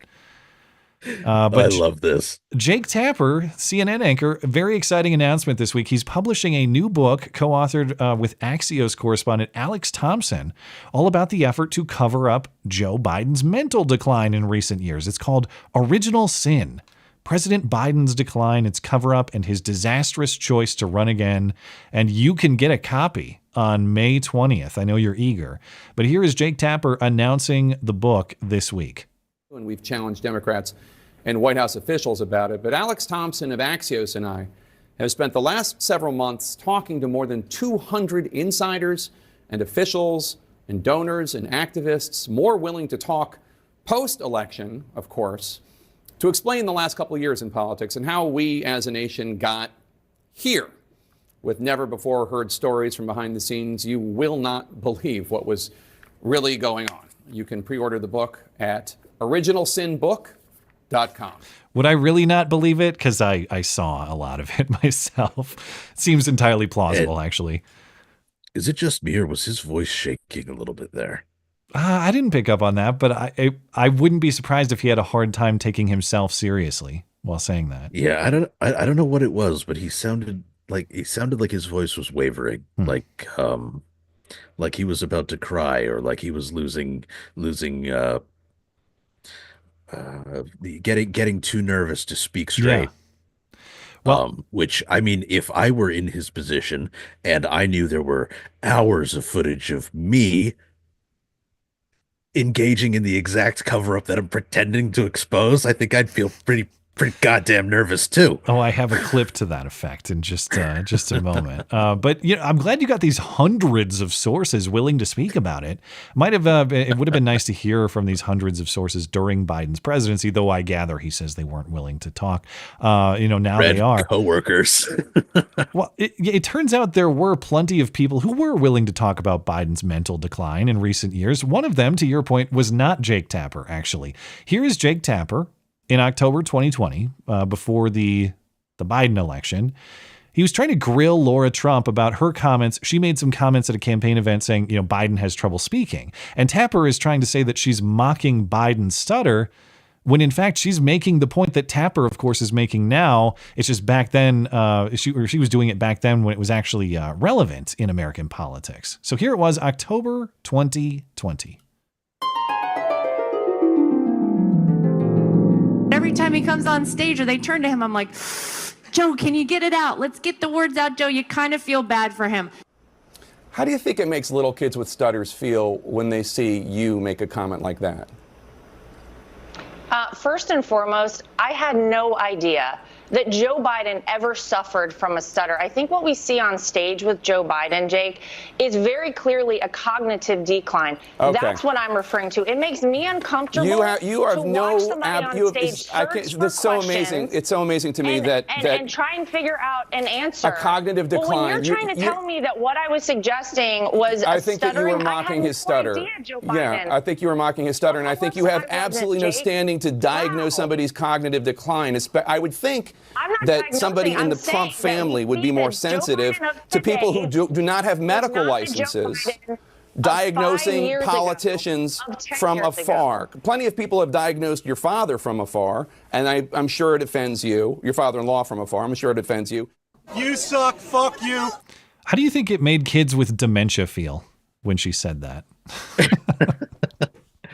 I think that I really should get my medical degree so that I know that the smell of alcohol followed by the smell of blood when a hobo punches me in the face means he's a violent alcoholic. I'm just diagnosing him. How could I? Am I to believe that all the people making diagnoses in his book, the 200 sources that he has, that they're all learned doctors of, with impeccable medical credentials? Now, in fairness to Tapper, he did get tougher in recent years after 2020.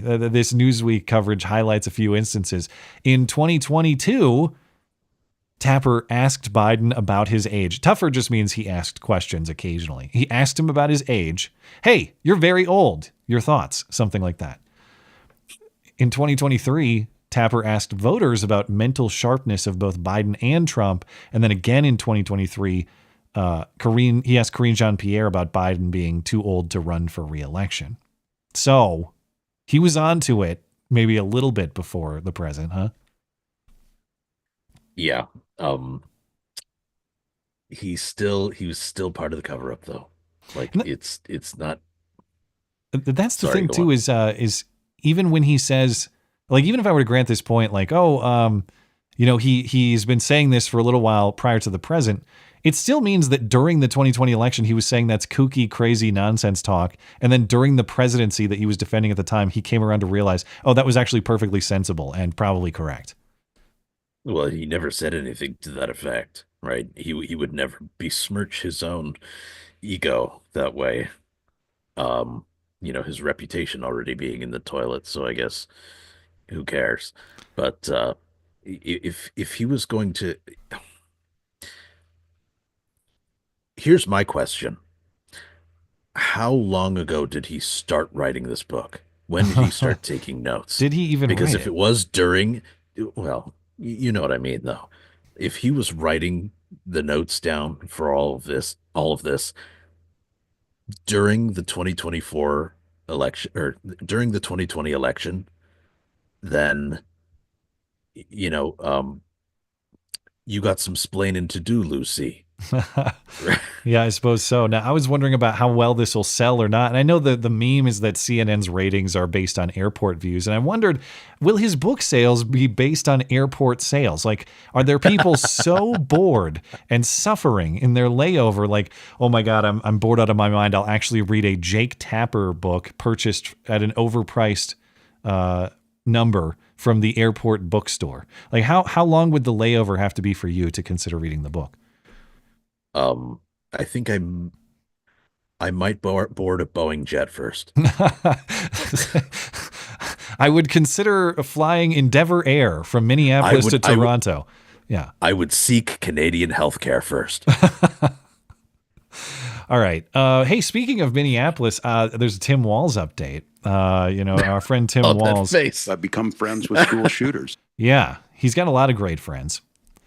Tim Walz has got a lot of great faces too. He does. That picture is phenomenal. Tim Walz is still in denial about his own party. There was audio released this week from Minnesota's Alpha News and State Senator Nate Wessenberg. Now, Walz was speaking at the Minnesota Nurses Association Day this was at the state capitol in St. Paul. This was on Tuesday. And Walz says, I often hear pundits asking, what's wrong with the Democrat Party? Why did we get killed by Trump in the election? And Walz says, nothing. What's wrong is actually our country is being stolen by fascists and Nazis. And we're seeing it in these town halls. That charismatic leader's not going to come there. I see the pundits on TV. What's wrong with the Democratic Party? What's wrong is our country's being stolen by fascists and Nazis, and we're trying to do all we can to try and do that. Okay. Now, in response, 2 Republican Senate leaders in Minnesota called for an apology from Tim Walz. And Tim Walz, he got up at the podium at his press conference and he said, I'm a knucklehead at times. Actually, he offered an explanation that was a little bit different. Now, he's kind of walking it back, but not really. Listen to his explanation for what he was saying or what he says he wasn't saying and try to make sense of this. Reporter is soft, but you'll get it. Apologize to them? That's what they asked, Jeff. Can you address the comments that you were taped on that Alpha? Yeah, yes. The question here is how come they haven't called that out? We have folks in Lincoln Heights, Ohio, wearing and calling themselves Nazis, walking in the streets, asking to take over that city council and the way they govern there. So they're asking me to apologize because of that? You were talking about politicians in Washington, Republicans in Washington. No, I'm talking about the people who are openly Nazis. Okay. So he's saying I'm not talking about Trump and Republicans in the federal government. I'm talking about like 5 guys who walked around with swastika flags in Ohio when I say that Nazis and fascists are taking over our country. I'm talking about 18 dudes who tried to kidnap Governor Whitmer. I mean, 5 guys who were trying to kidnap Governor Whitmer. I mean, one guy who was trying to... Yeah, no one buys this shit. Well, and even if that's what he meant, first of all, those people they're not taking over the country. So there's no way that's what he meant when he talks about these people in Ohio. They're not taking over the country. But even if that's what he meant, okay, they're still different people from, say, Republican members of the Minnesota State Legislature. Why is it on Republican members of the Minnesota State Legislature to disavow neo-Nazis in some other state? Why is it not on you to disavow Antifa, Black Lives Matter, people who are separate from you, granted, but this guy let them burn down the police precinct, let them destroy a significant section of the city. He's directly connected. While his wife was in the other room getting high on burning tires. Yes. But he doesn't have to disavow the behavior that he personally enabled and kind of quasi-encouraged. But yes, if any Nazi anywhere marches, members of the Republican Party in the Minnesota State Legislature have to disavow them, even though there's no relationship between those people at all. Yeah, no, nobody buys this explanation. Nobody with 2 brain cells to rub together really thinks he suddenly, really thinks that he was always talking about 5 dudes with swastika tattoos in Ohio. And that's assuming those 5 dudes in that town in Ohio actually exist. And I'm granting that premise. I have not looked into this story, so I have no idea. You're right. Like, are they legit? Are they? Fed. I have no idea who they are. Maybe. They're spray-on tattoos, and all of them are FBI agents. All 5 of them. It's Ray Epps and friends over in Cincinnati or wherever this was. Now, here's some other interesting Tim Walz news, because there's going to be a very interesting Senate seat coming up in Minnesota. Incumbent Democrat Senator Tina Smith, who is completely anonymous. I guarantee you have no idea who Tina Smith is. And nobody else in the audience does either, and I didn't until I looked it up. But Tina Smith is a Democrat senator from Minnesota. She's been in office since 2018 when she replaced Al Franken, who, of course, was busted for touching a boob. And now Tina Smith... It's amazing. Tina Smith and Kathy Hochul both got into office because their male predecessors touched a boob. Andrew Cuomo, Al Franken, all of us. What opportunity. If you're a woman out there looking for career opportunity, actually align yourself with a sexual harasser, because he'll touch the wrong boob and you will ascend to political or business power. Unless you're Joe Biden. Yeah, I guess. Well, wait, what do you mean? What boob did he touch? Wasn't there? There was some sort of. He touches. Her name he touches boobs yet to form. Actually, is what Joe Biden touches. Well, I actually wasn't talking about that, but you're right on that front. And he has, let's say, a well-refined olfactory palate for the hair of children. Yeah. But anyway, no, there was some accuser. Oh, Tara Reid. Yes, Tara Reid. Yeah. How did I forget? Yeah. You're right. Tara Reid did not enjoy any benefits, I guess. But I'm not saying that you have to, as a woman, you have to get your boob touched. You just have to be in the proximity of the guy who does the boob touching, because he'll touch the wrong one and then you get to fill his spot. That's all. I'm just trying to create opportunity for women. That's all I'm getting at. Anyway, Tina Smith leaving. That opens up a Senate seat for Minnesota next election cycle, 2026. Tim Walz was speculated to be interested, but he is now confirmed he's not running. He's going to run for a 3rd term as governor. Now, why do I bring this up? I think it makes it very interesting. Now, Tim Walz, no guarantee he would win, but he would be a favorite. He's not in anymore, so the question is, well, who are Democrats going to go with? And the short list includes the names Ilhan Omar or Keith Ellison, okay? And this is going to make a very interesting Senate race in Minnesota. Now, Minnesota is a blue state, granted, but it's a little more purple than deep blue, okay? Democrats, if they pick the wrong person here, they may overplay their hand. And if Ilhan Omar, for example, is the nominee, Ilhan Omar is not winning a statewide election in Minnesota. Keith Ellison He did win a statewide election for attorney general, but that was 2022, and he won by less than a percentage point. If they nominate someone like these two, the Democrats, it's going to be a real opportunity for Republicans in that state. And I think that it's kind of a weird Senate map this year where it doesn't look like there's going to be a lot of turnover. It's certainly not a good map for Democrats. This could be a very interesting race to watch in Minnesota. I hope it's Ilhan Omar. I really do. That's gonna be a clown show. We'll see if they actually go with that. All right, I got one quick story, and then I'll get into some hoax hate here. But in recent weeks, we've been chronicling the saga of the Zizians, the transgender murder cult that follows their leader Ziz. Except recently, Ziz was finally arrested after a long time on the run from the law. And Andy No was the first guy I saw to report that this Border Patrol murder in Vermont in January was actually a Zizian murder, and he was right about that. Now, Andy No keeps a close eye on what he calls Trantifa, and Trantifa is actively building their army on Facebook. There's actually a Facebook page called Trans Army, and it has nearly 500,000 followers. It's a very active account. And lately, group leaders have been using the page to recruit soldiers for this trans army. The Trans Army page posted that the U.S. government has been overtaken by loyalists to a dictator, implicitly Trump. Rebellion is inevitable and necessary. Anyone telling you that it can be fought through legal means is probably a cis white man. So they have no idea. So to all trannies, prospective tranny soldiers reading these posts, here are the steps. Number 1, regroup, find other trans militants. Number 2, organize, prioritize. I love this point. Prioritize trannies with a military background, especially those with combat experience. And they say, put aside how much you may hate the military. There's no room for ideology if you want to survive, which ironically is exactly correct. You guys want to die? Follow trans ideology. One way or another, you're definitely going to die. So they are right about that. And Look, then they have a 45% casualty rate before they take to the field. Yeah, it's pretty bad. There's a, yeah.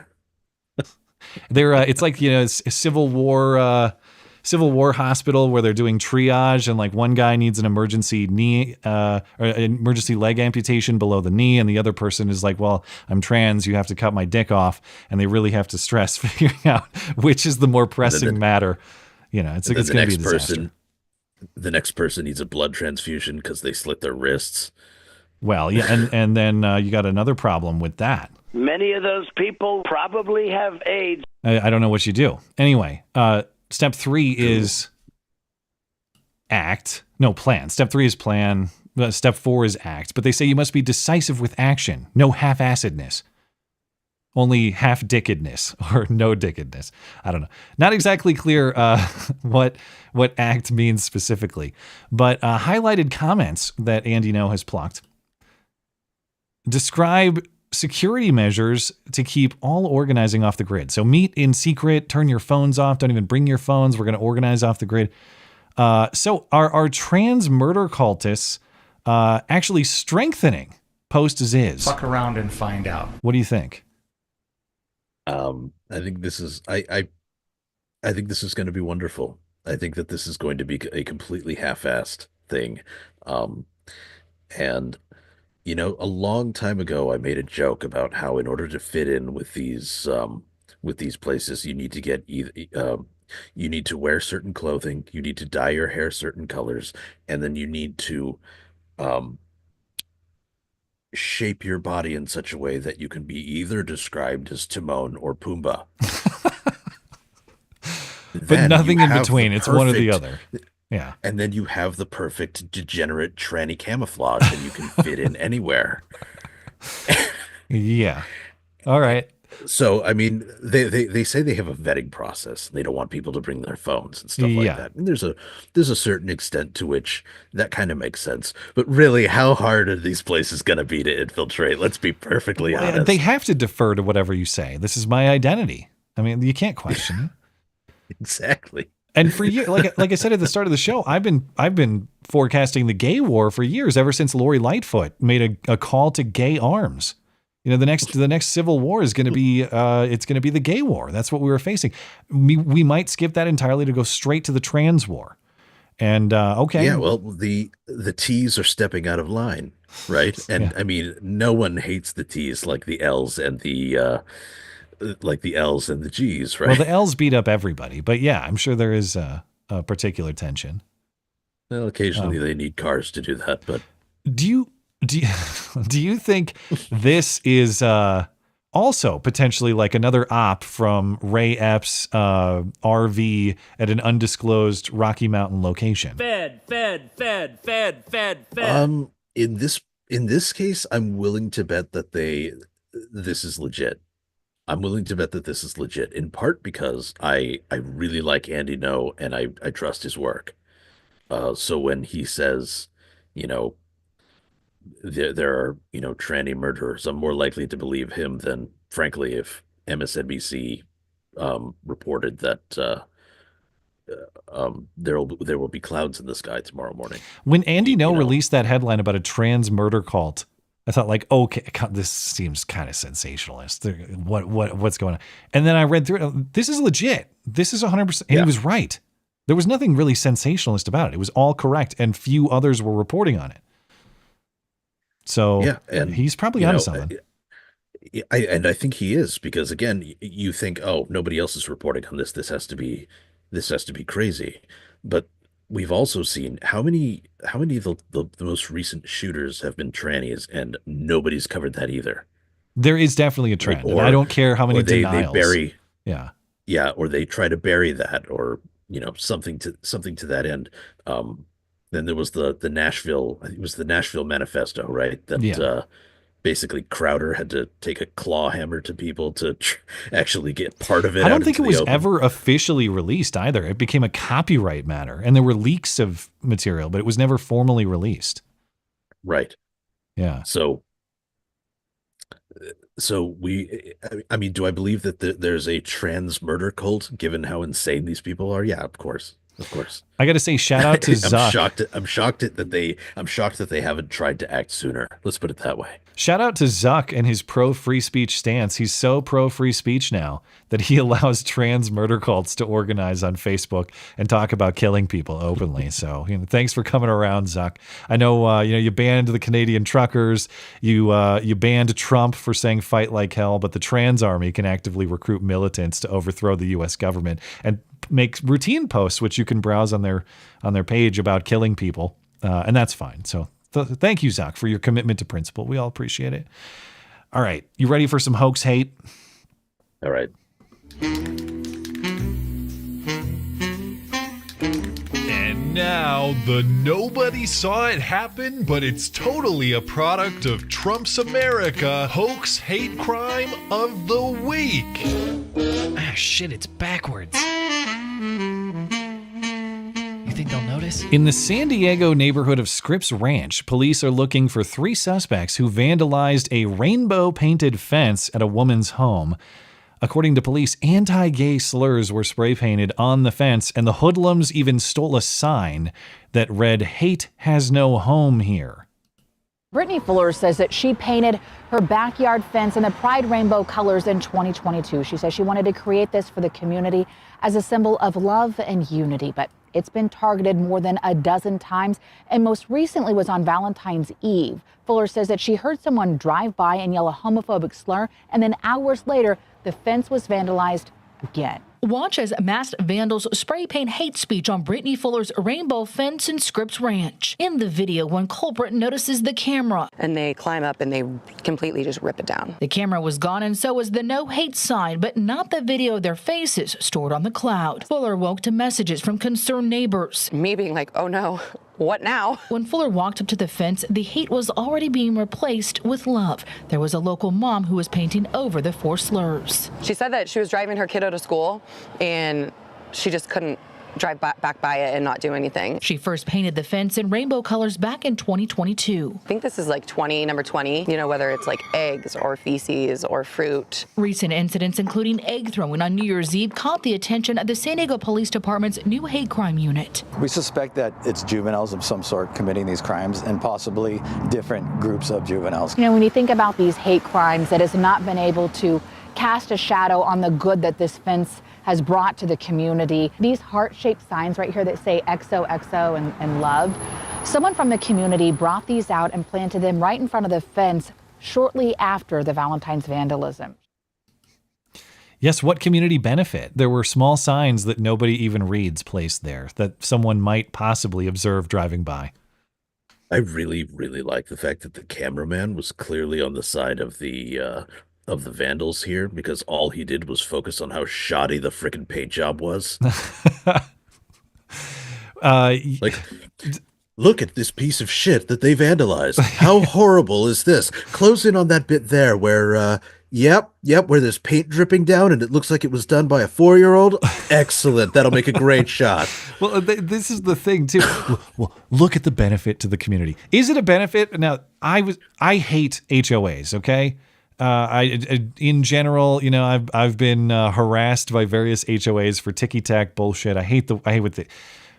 I've never been more pro HOA than seeing this fence here, because if this lady had this jackassery in my neighborhood, I would be spray painting it myself because she's lowering my property value this thing is hideous, to your point.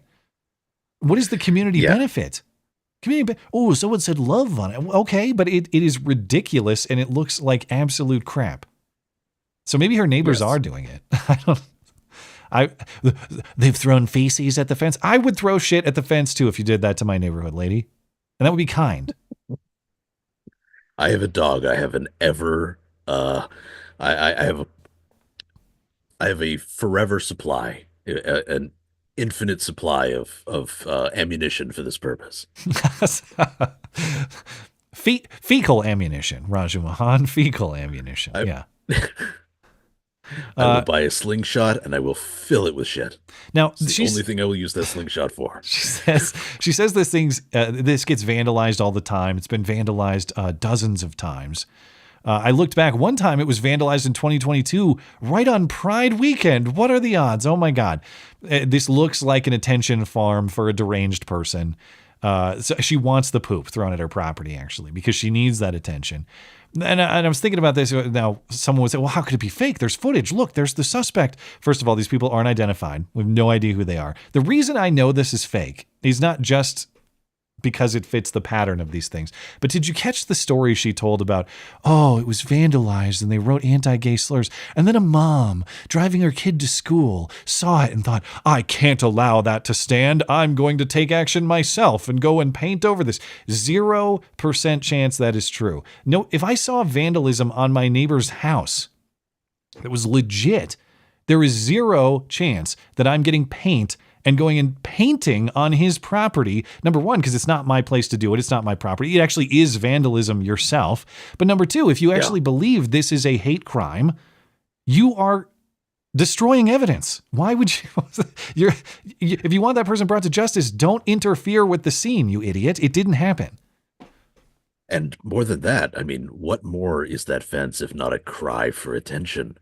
Right. Yeah. So if you're painting over something that could potentially get you more attention, then you're doing a disservice. It's right. No, you need that little swastika there or whatever it was that was painted on there so that you can get the news media to pay more attention to this this whole thing. I guess they got it anyway, but yeah. Well, it's amazing that after dozens of times the local station still cares, but I guess they do. Now, here's a strange case. This is not a hoax. I mentioned, like, I have this kind of philosophical thing to discuss with you about hate crimes. I think this raises very interesting questions about what counts as a hate crime. And with the acknowledgement, I don't think hate crime should be a category of crime. But if you grant the premise that it should operate within that framework, what are the boundaries of that? I'll explain the case, then we can talk about it. West Palm Beach, Florida, 33-year-old Stephen Scantleberry is being held without bond on a charge of attempted second-degree murder after he allegedly brutally attacked a nurse at Palm West Hospital. He beat her nearly to death. She went to the ICU, and she's been on a ventilator. The hate crime angle is that during the attack, Scantleberry allegedly said, Hispanics are good, but Indians are bad. Bingo. And then I just beat the shit out of an Indian woman, is what he said after he did this. But here's where it gets interesting. Scantlebury was at the hospital as a Baker Act case. What is a Baker Act case? That is involuntary commitment or hold on account of mental health. He was acting crazy. He was suspected of being mentally unwell. Then he commits this act. Here's some local reporting on the story.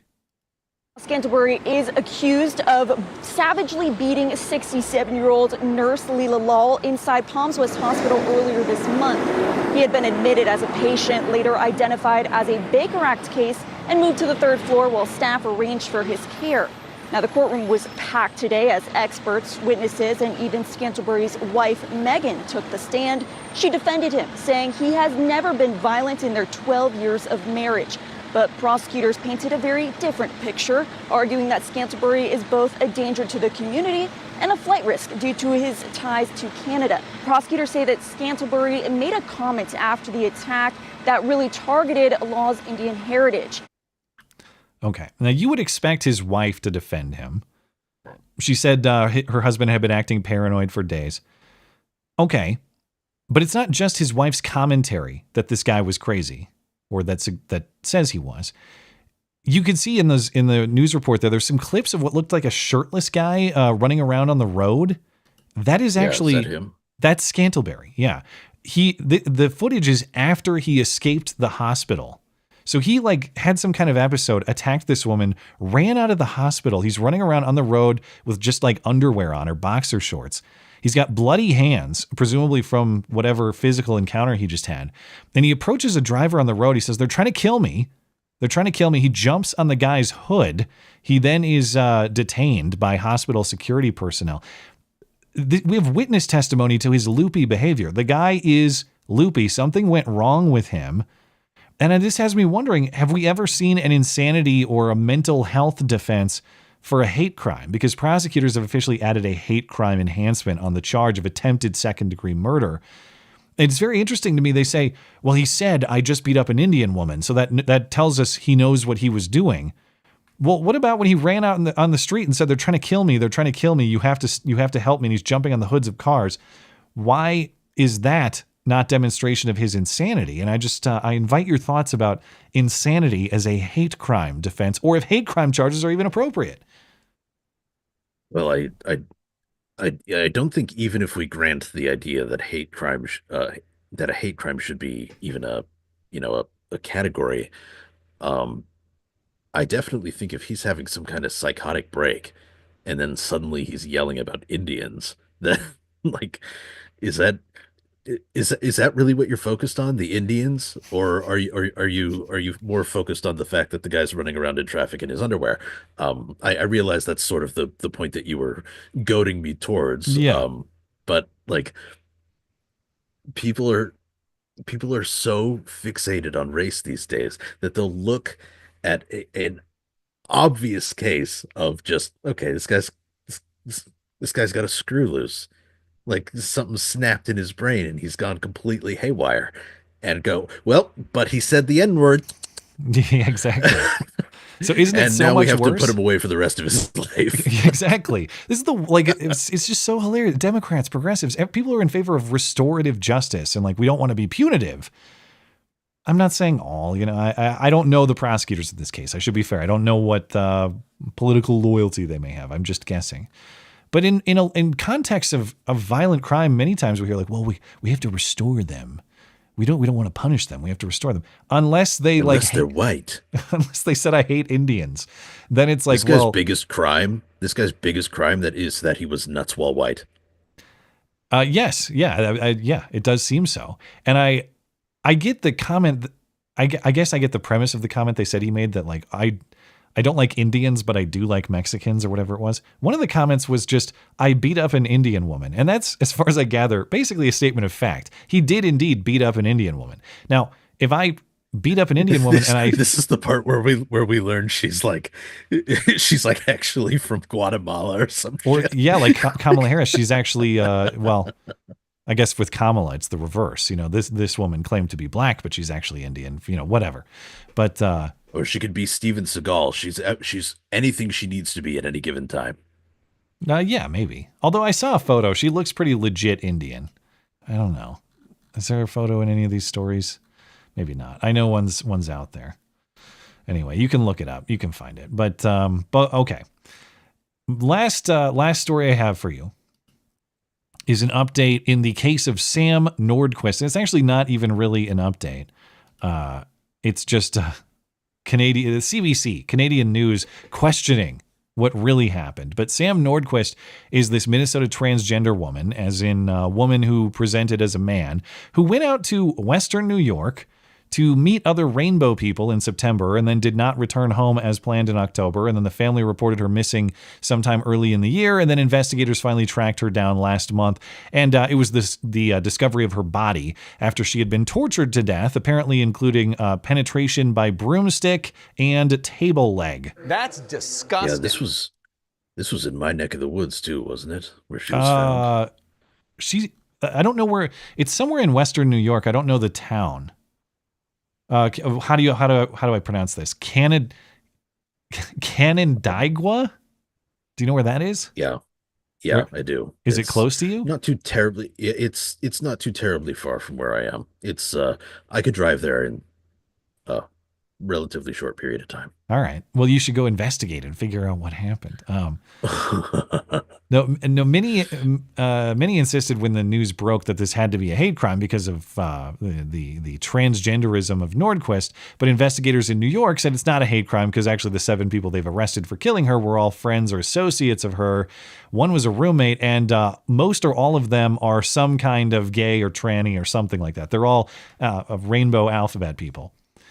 Well, in Canada, the CBC is not convinced, at least this particular reporter. She published an article this week titled, "Why Isn't Sam Nordquist's Murder Being Treated as a Hate Crime?" And at first I thought, is this author just unaware of what investigators said, that actually all the people who supposedly killed her or accused of it are alphabet people themselves? No, the author is well aware. You scroll down, she's got the statement from New York State Police, wherever that is in the story. Did I pass by it? Boy, that lineup is just a lesson in physiognomy, isn't it?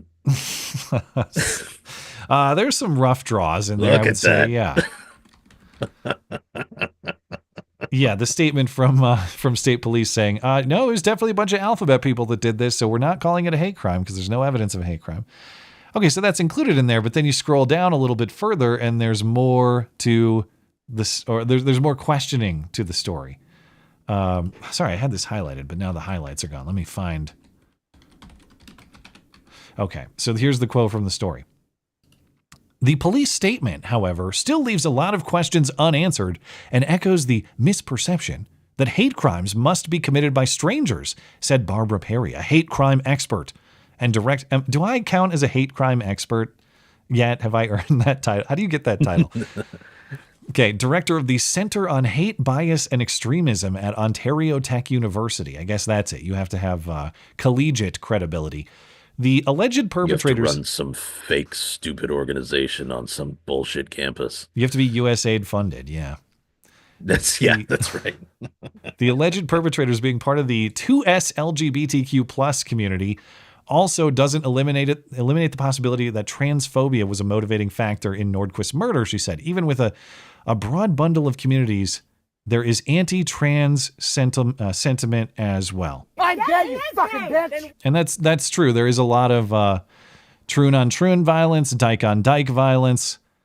But there's an interesting question there with hate crime philosophy, too. Can you really hate a group if you are a member of the group? And I think that especially applies to groups like these that I would consider to be groups of choice. Like, can a black person hate black people? Yes.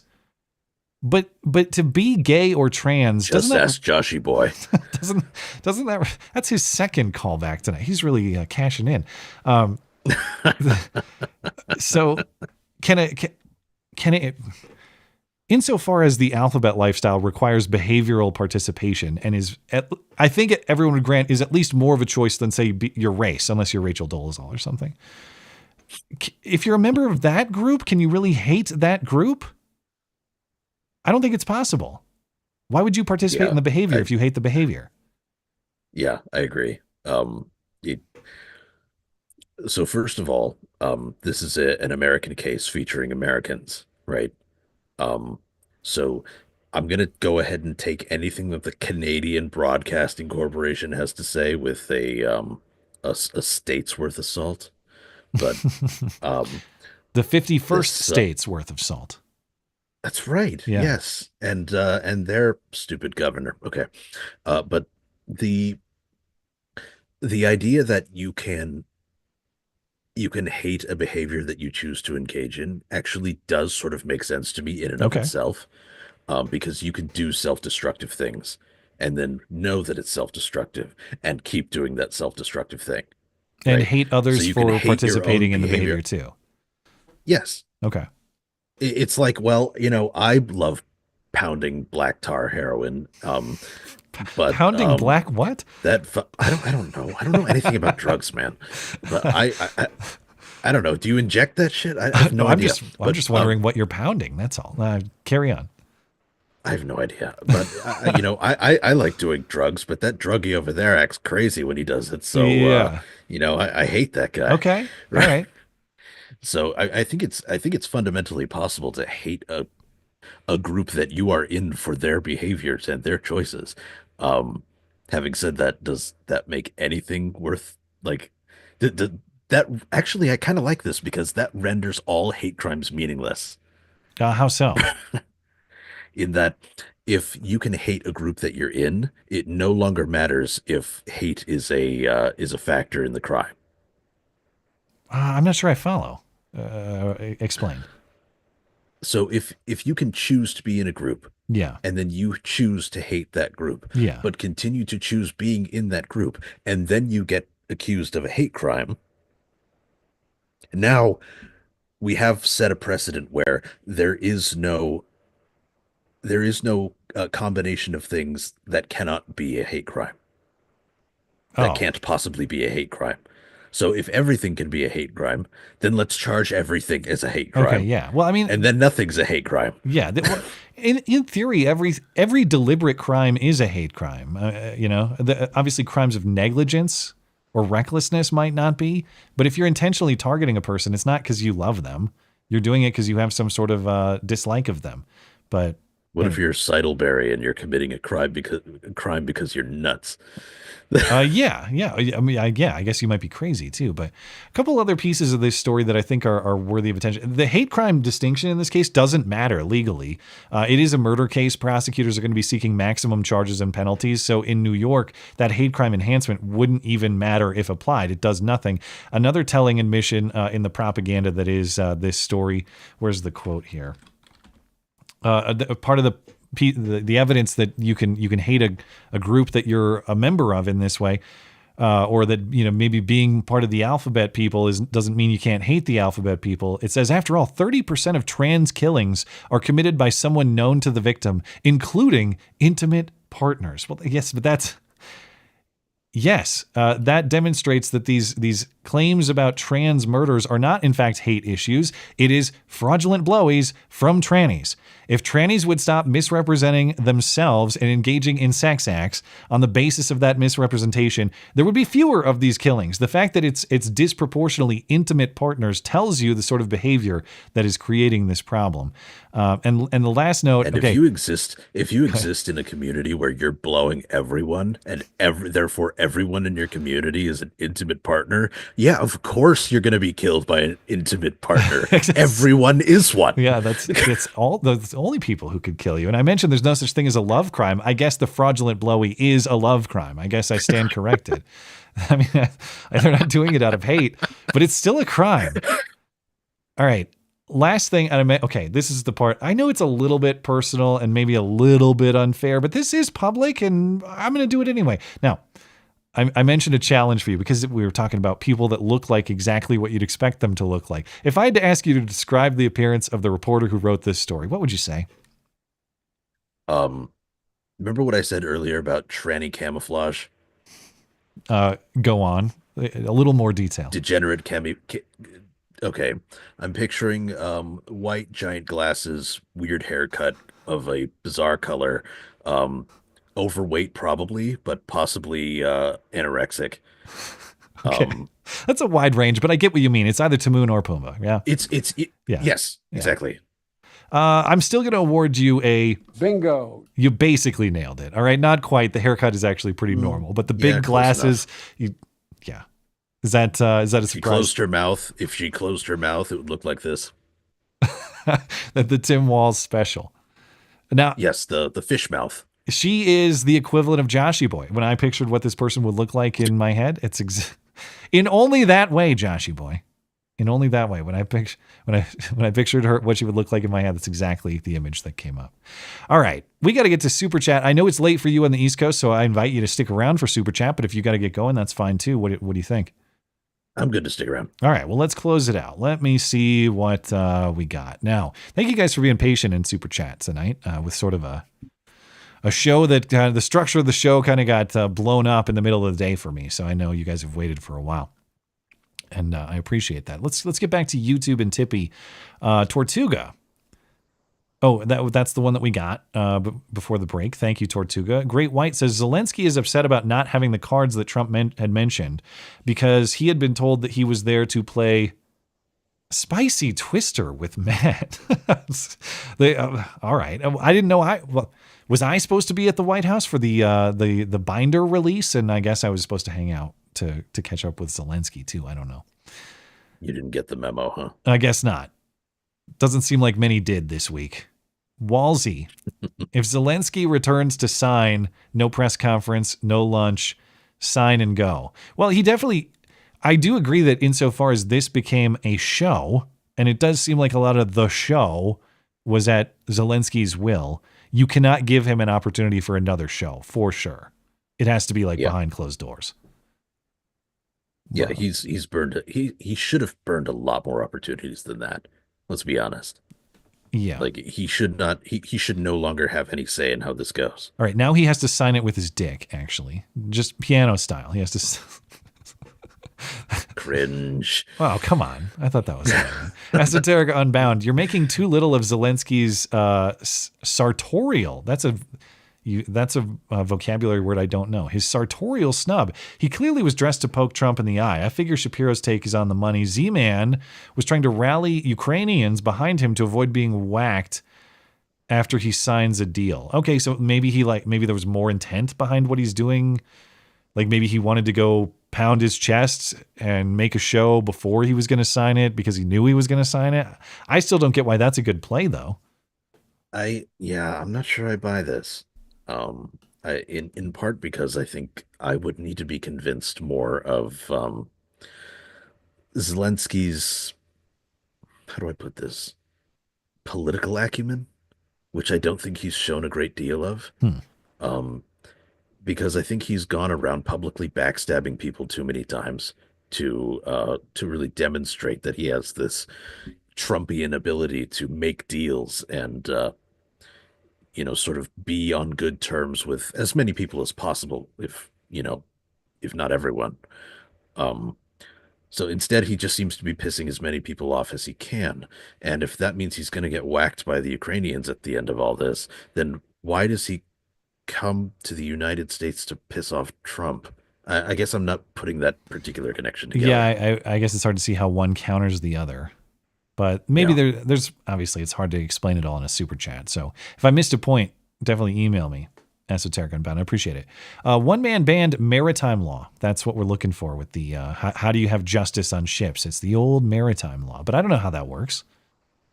There's no jury selection, I take it, on the boat. It's just, hey, man. I don't know. It's kind of interesting, though. That theme from the show is I've never really thought about that. Oh, there's another show. If you can stomach a little bit of leftoid stuff in it, it's actually quite a good show. It's sort of it's a prequel story to Treasure Island. It's called Black Sails. I don't know if you're familiar. No. It's like 4 seasons long or something like that. It's pretty good. It's pretty good. The story's well told. All right. But again, there's plenty of leftoid garbage in there that's sort of, oh, there it is. You know at the moment you see it. This is a story about centuries old pirates that they installed. Yeah. Wow. Okay. Progressivism and the rise. Yeah. And it's the rise it's the story of the rise of Long John Silver. Okay. And that part of the story is very, very well told. He became Long Joan Silver or something like that. No, not him. Oh. It's a different character. But he just he had many rainbow friends or something. Anyway, buy Bitcoin daily, Jake. There was big crypto news today too. Trump announced like a national crypto reserve or something like that. I didn't look into it very much, but he says 96% decrease of illegal border crossings, end wars, 1,000 plus amazing executive orders. Then the Epstein debacle is literally the only bad thing out of the Trump presidency. Compared to the alternative, I'll take it. Oh, I'll definitely take it. Obviously we're going to be harsh on that. Yeah. But it's 0% of me that thinks, who would have had a much more dignified and transparent Epstein Files release? Kamala Harris. We definitely would have seen everything. To be clear, when I said some weeks back on the Wednesday show that I've never been more excited about politics than I am right now, that remains true. And I think a lot of us are so harsh on this one because it's so uncharacteristic of the administration thus far. They've been doing such a good job. Why was this blown so badly? And especially when it pertaining to such an important element of why Trump was elected. Yeah, there have been a lot of touchdowns. This was a fumble, and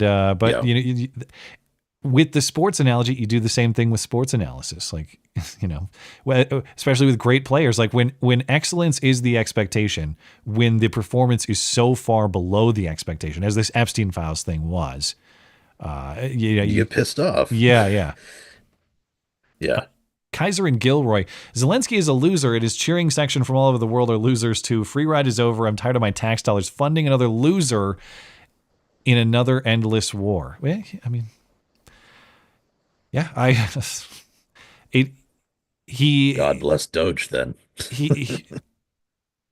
It's hard to be patient with Zelensky at this point. I would agree. Yeah. Even if I try to steel man his position as much as I can, I don't understand his tactics. Yeah. And if it were up to me, it isn't, but if it were up to me, my patience for him has run out already. I think that he basically should be shut out of any talks going forward. He has proven he can't handle it. He can't be a part of this. He will screw it up. There was this part of the exchange too with Zelensky. Long Dong John, did you notice that part of the conversation when Zelensky said Suka? Well, S-U-K-A. While JD Vance is talking. I heard about this. I saw this on X. I don't know enough about the language. I thought it would be foolish for me to bring it up because I have no idea if it's legit or not. But people believe that's Zelensky calling him a bitch in Ukrainian. The fucking nerve. Imagine going up to Biden and Kamala asking for something and doing that. Now, I have no information. I could be totally wrong. I don't know his language. I don't know what he was saying. The claim that and I listened to it and it sounds soft. So if he did say it, maybe it was like under his breath or something. But it seems so over the top to go into a meeting like that and call someone a bitch that I just have a hard time believing that is what happened, or certainly that is what was intended. Maybe I'm wrong though. I think that I think I would have found it completely unbelievable if I hadn't seen the video. Okay. And so you think it's legit? Zelensky act like a child. I don't know. I wouldn't be able to say with any certainty because I had also gone through the video looking for that portion after I saw that on X, and I could not hear it. Also, I know nothing about the Ukrainian language, but I have a little bit of familiarity with Russian, and suka is the word for bitch in Russian. I don't know if it's the same word in Ukrainian. Okay. So in Russian, that's a fair translation. That's not an exaggeration. Yeah. Okay. Yeah. All right. Maybe there's something to it. I don't know. All right. Over on Rumble, Dangerous Spaces says, well, this is awkward. When you see my email demanding $250,000 in yearly pay, just delete it. Yeah. Well, yeah. Don't try to come negotiating don't try to negotiate with me on no compromise terms for that kind of pay, because the money's not there. But good luck. By the way, Zelensky looked like a rich kid complaining in his new Lambo. Not quite what he wanted. Yeah, I don't think that's totally fair. He was acting incredibly childish. GR has a series of them here. Hey, Majogas. Told you before, I don't give a fuck about either of these despicable characters. One wronged the other, but they're both corrupt, tyrannical bastards. I assume he means Zelensky and Putin. Not our country, not our fight. Yeah, I agree fundamentally. I mean, I know that the U.S. has a place in this world. I know there's moral truth that ought to be defended, but there's moral truth in this country that has to be defended. And the practical reality is everybody, whether it's your family, your neighborhood, your town, your state, or your country, you have limited resources. And I just think that the world functions better when we focus on what we can control in our immediate proximity. That is to say, if we try to police everything around the world, I think it necessarily takes attention and resources away from things that ought to be policed or enacted here at home. And I don't have, even if I can sympathize with the Ukrainian situation, I don't think it's wise or right for us to be propping that up and meddling in that situation, and certainly without a clear definition of what the end goal is and how to achieve it. Yeah, I think I'm in agreement with that, and my only pushback would be, insofar as we have interests in other places in the world, then yeah, we should be staying home as much as possible, right? But there will be something that crops up, right? We ignored the events that led up to 9/11, for example. Whereas we had the intel and we know what we should have done to intervene to stop that from happening, to save thousands of lives, and save thousands more from the wars that we would inevitably dive into afterwards. We knew what we had to do. We didn't do it, right? So there could have been intervention there that would have been justified. It would have stopped something horrible. We could have done that. Or protecting somebody with whom we have a very lucrative trade deal, for example. That when they can't defend themselves, that would seem to be interesting, worth some thought, right? I'm not saying that however, we need to go and participate in every single war all over the world forever, which is what we have been doing. We've been doing it way too much. Why the hell do we care about Ukraine? We get nothing from it. We get nothing all the bread. It's elsewhere. The world's breadbasket. How could we ever produce our own? For fuck's sake. Anyway, well... Anyway, GR also says, I understand why everybody wants the files, but the victims are already adults and the threat is largely done. We all know President Trump tried and hasn't quit. People just need to be patient. There might be more information coming out. I mean, I actually am willing to be patient given the valid privacy interests that are at stake. And when I say that, I mean like the victims, of course. You don't want to just be reckless with that. That said, if they had just come out and said, listen, we're serious about transparency on this. We really want to work on getting as much information out as possible. There are serious concerns that have to be addressed before we do that. And you'll have to be patient until that information comes out, but we're working on it. That is much more satisfying than, hey, today's the day, like it's Christmas morning or something. And everyone's going to get Let's do a dance. Yeah. That is like the way it was handled is about the worst possible way to handle it. Yeah. GR also says, I'm always proud to be an American, even when the leadership is weak garbage. Funny how the left does or goes by whatever they're told, almost as if they don't actually believe jack shit and just follow. Yeah, Yes, I agree. Dangerous Spaces. One thing I found really interesting was how much Trump let JD take charge in the meeting. Shows how much Trump trusts JD and or they're on the same page. Thoughts on his job so far as VP? I think that JD Vance is doing a great job personally. I think that he is by far the favorite to be your Republican frontrunner for president in 2028. I don't think anybody else really has a competitive chance at this point. It's many years ahead of time though. Yeah, at this point, I agree with you. And there's another reason I think why it could be potentially a tactical decision for Trump to let him do as much as he's been doing, right? He's been much more active, much more vocal about in his participation in the VP role here than we've seen from a lot of VPs for a long time, I'd say. And I think there's a reason for that. And I think that reason is Trump has a target on his back. We know he has a target on his back because two people took pot shots at it, right? So he is basically demonstrating to the world, even if you succeed, even if you take your shot and you hit it, I will be replaced by a man who is a living cluster bomb. Well, JD Vance, he very similar to Trump, I think, in policy preferences or general philosophy, I suppose, to the extent Trump has one, but much more articulate. I think much more polished politician, though, of course, what people like about Trump is the fact that he's not. But I'm just saying, like, he's going to be good in debates, good with reporters. He's going to be sharp in those exchanges. Well, and in addition to that, he will be much more, I think, willing to take action than Trump actually is. Trump is the guy who makes deals, right? JD Vance is the one who blows shit up after you don't take that deal. Yeah, maybe. Or you take out Trump. The Spirit of Lexington, I wonder if Pam Bondi learned how to release the Kraken from Sidney Powell. Yeah, unfortunate. But it does seem like similar over-promising and under-delivering for sure. Laser47, why didn't Marco Rubio offer a Snickers bar to Zelensky? Come on, little Marco. As in, like, you're not yourself when you're hungry, I guess? Is that the bit? Yeah, I think like, that's the joke. Yeah. He's just very angry? Okay. I'll allow it. The Spirit of Lexington says, I know it's too late now, but I think the hydroponics giveaway should have been called, the Green New Deal. The Green New Deal. That's kind of clever too. And actually, history of the hydroponics kit giveaway, since we did that like a year and a half ago too, I couldn't think of a good name of it, or I couldn't think of a good name for it. And so I actually contracted Knuckle Hunky Buck out to think of a name. And he came up with Tower of Babble. Not that that's a bad one. I think that is actually fitting.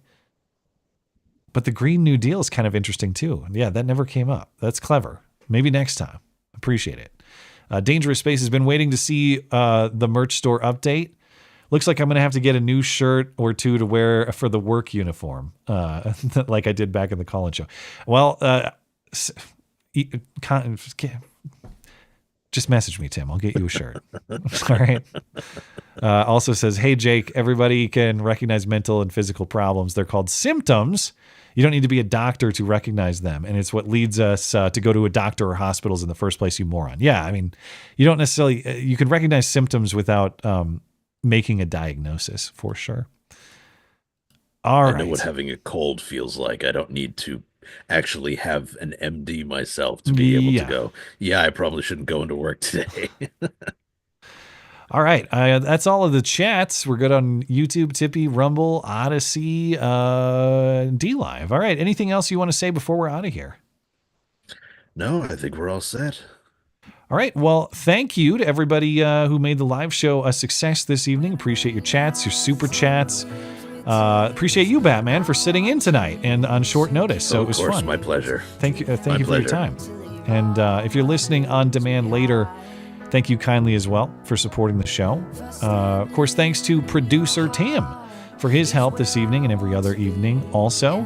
If you'd like more to listen to, check out the podcast page on my website, mattchristiansenmedia.com/podcasts. You'll find not just the video show, but the audio show too, if you prefer audio podcast listening. Anything else show related, mattchristiansenmedia.com is where you find it, including a wide selection of new t-shirts and other merchandise. mattis.gay, also an option for your URL. I'm back on Sunday and Wednesday nights. Hey, Frank is back on Wednesday, I believe. Hope to see you then. Have a great night and a great week. Take care.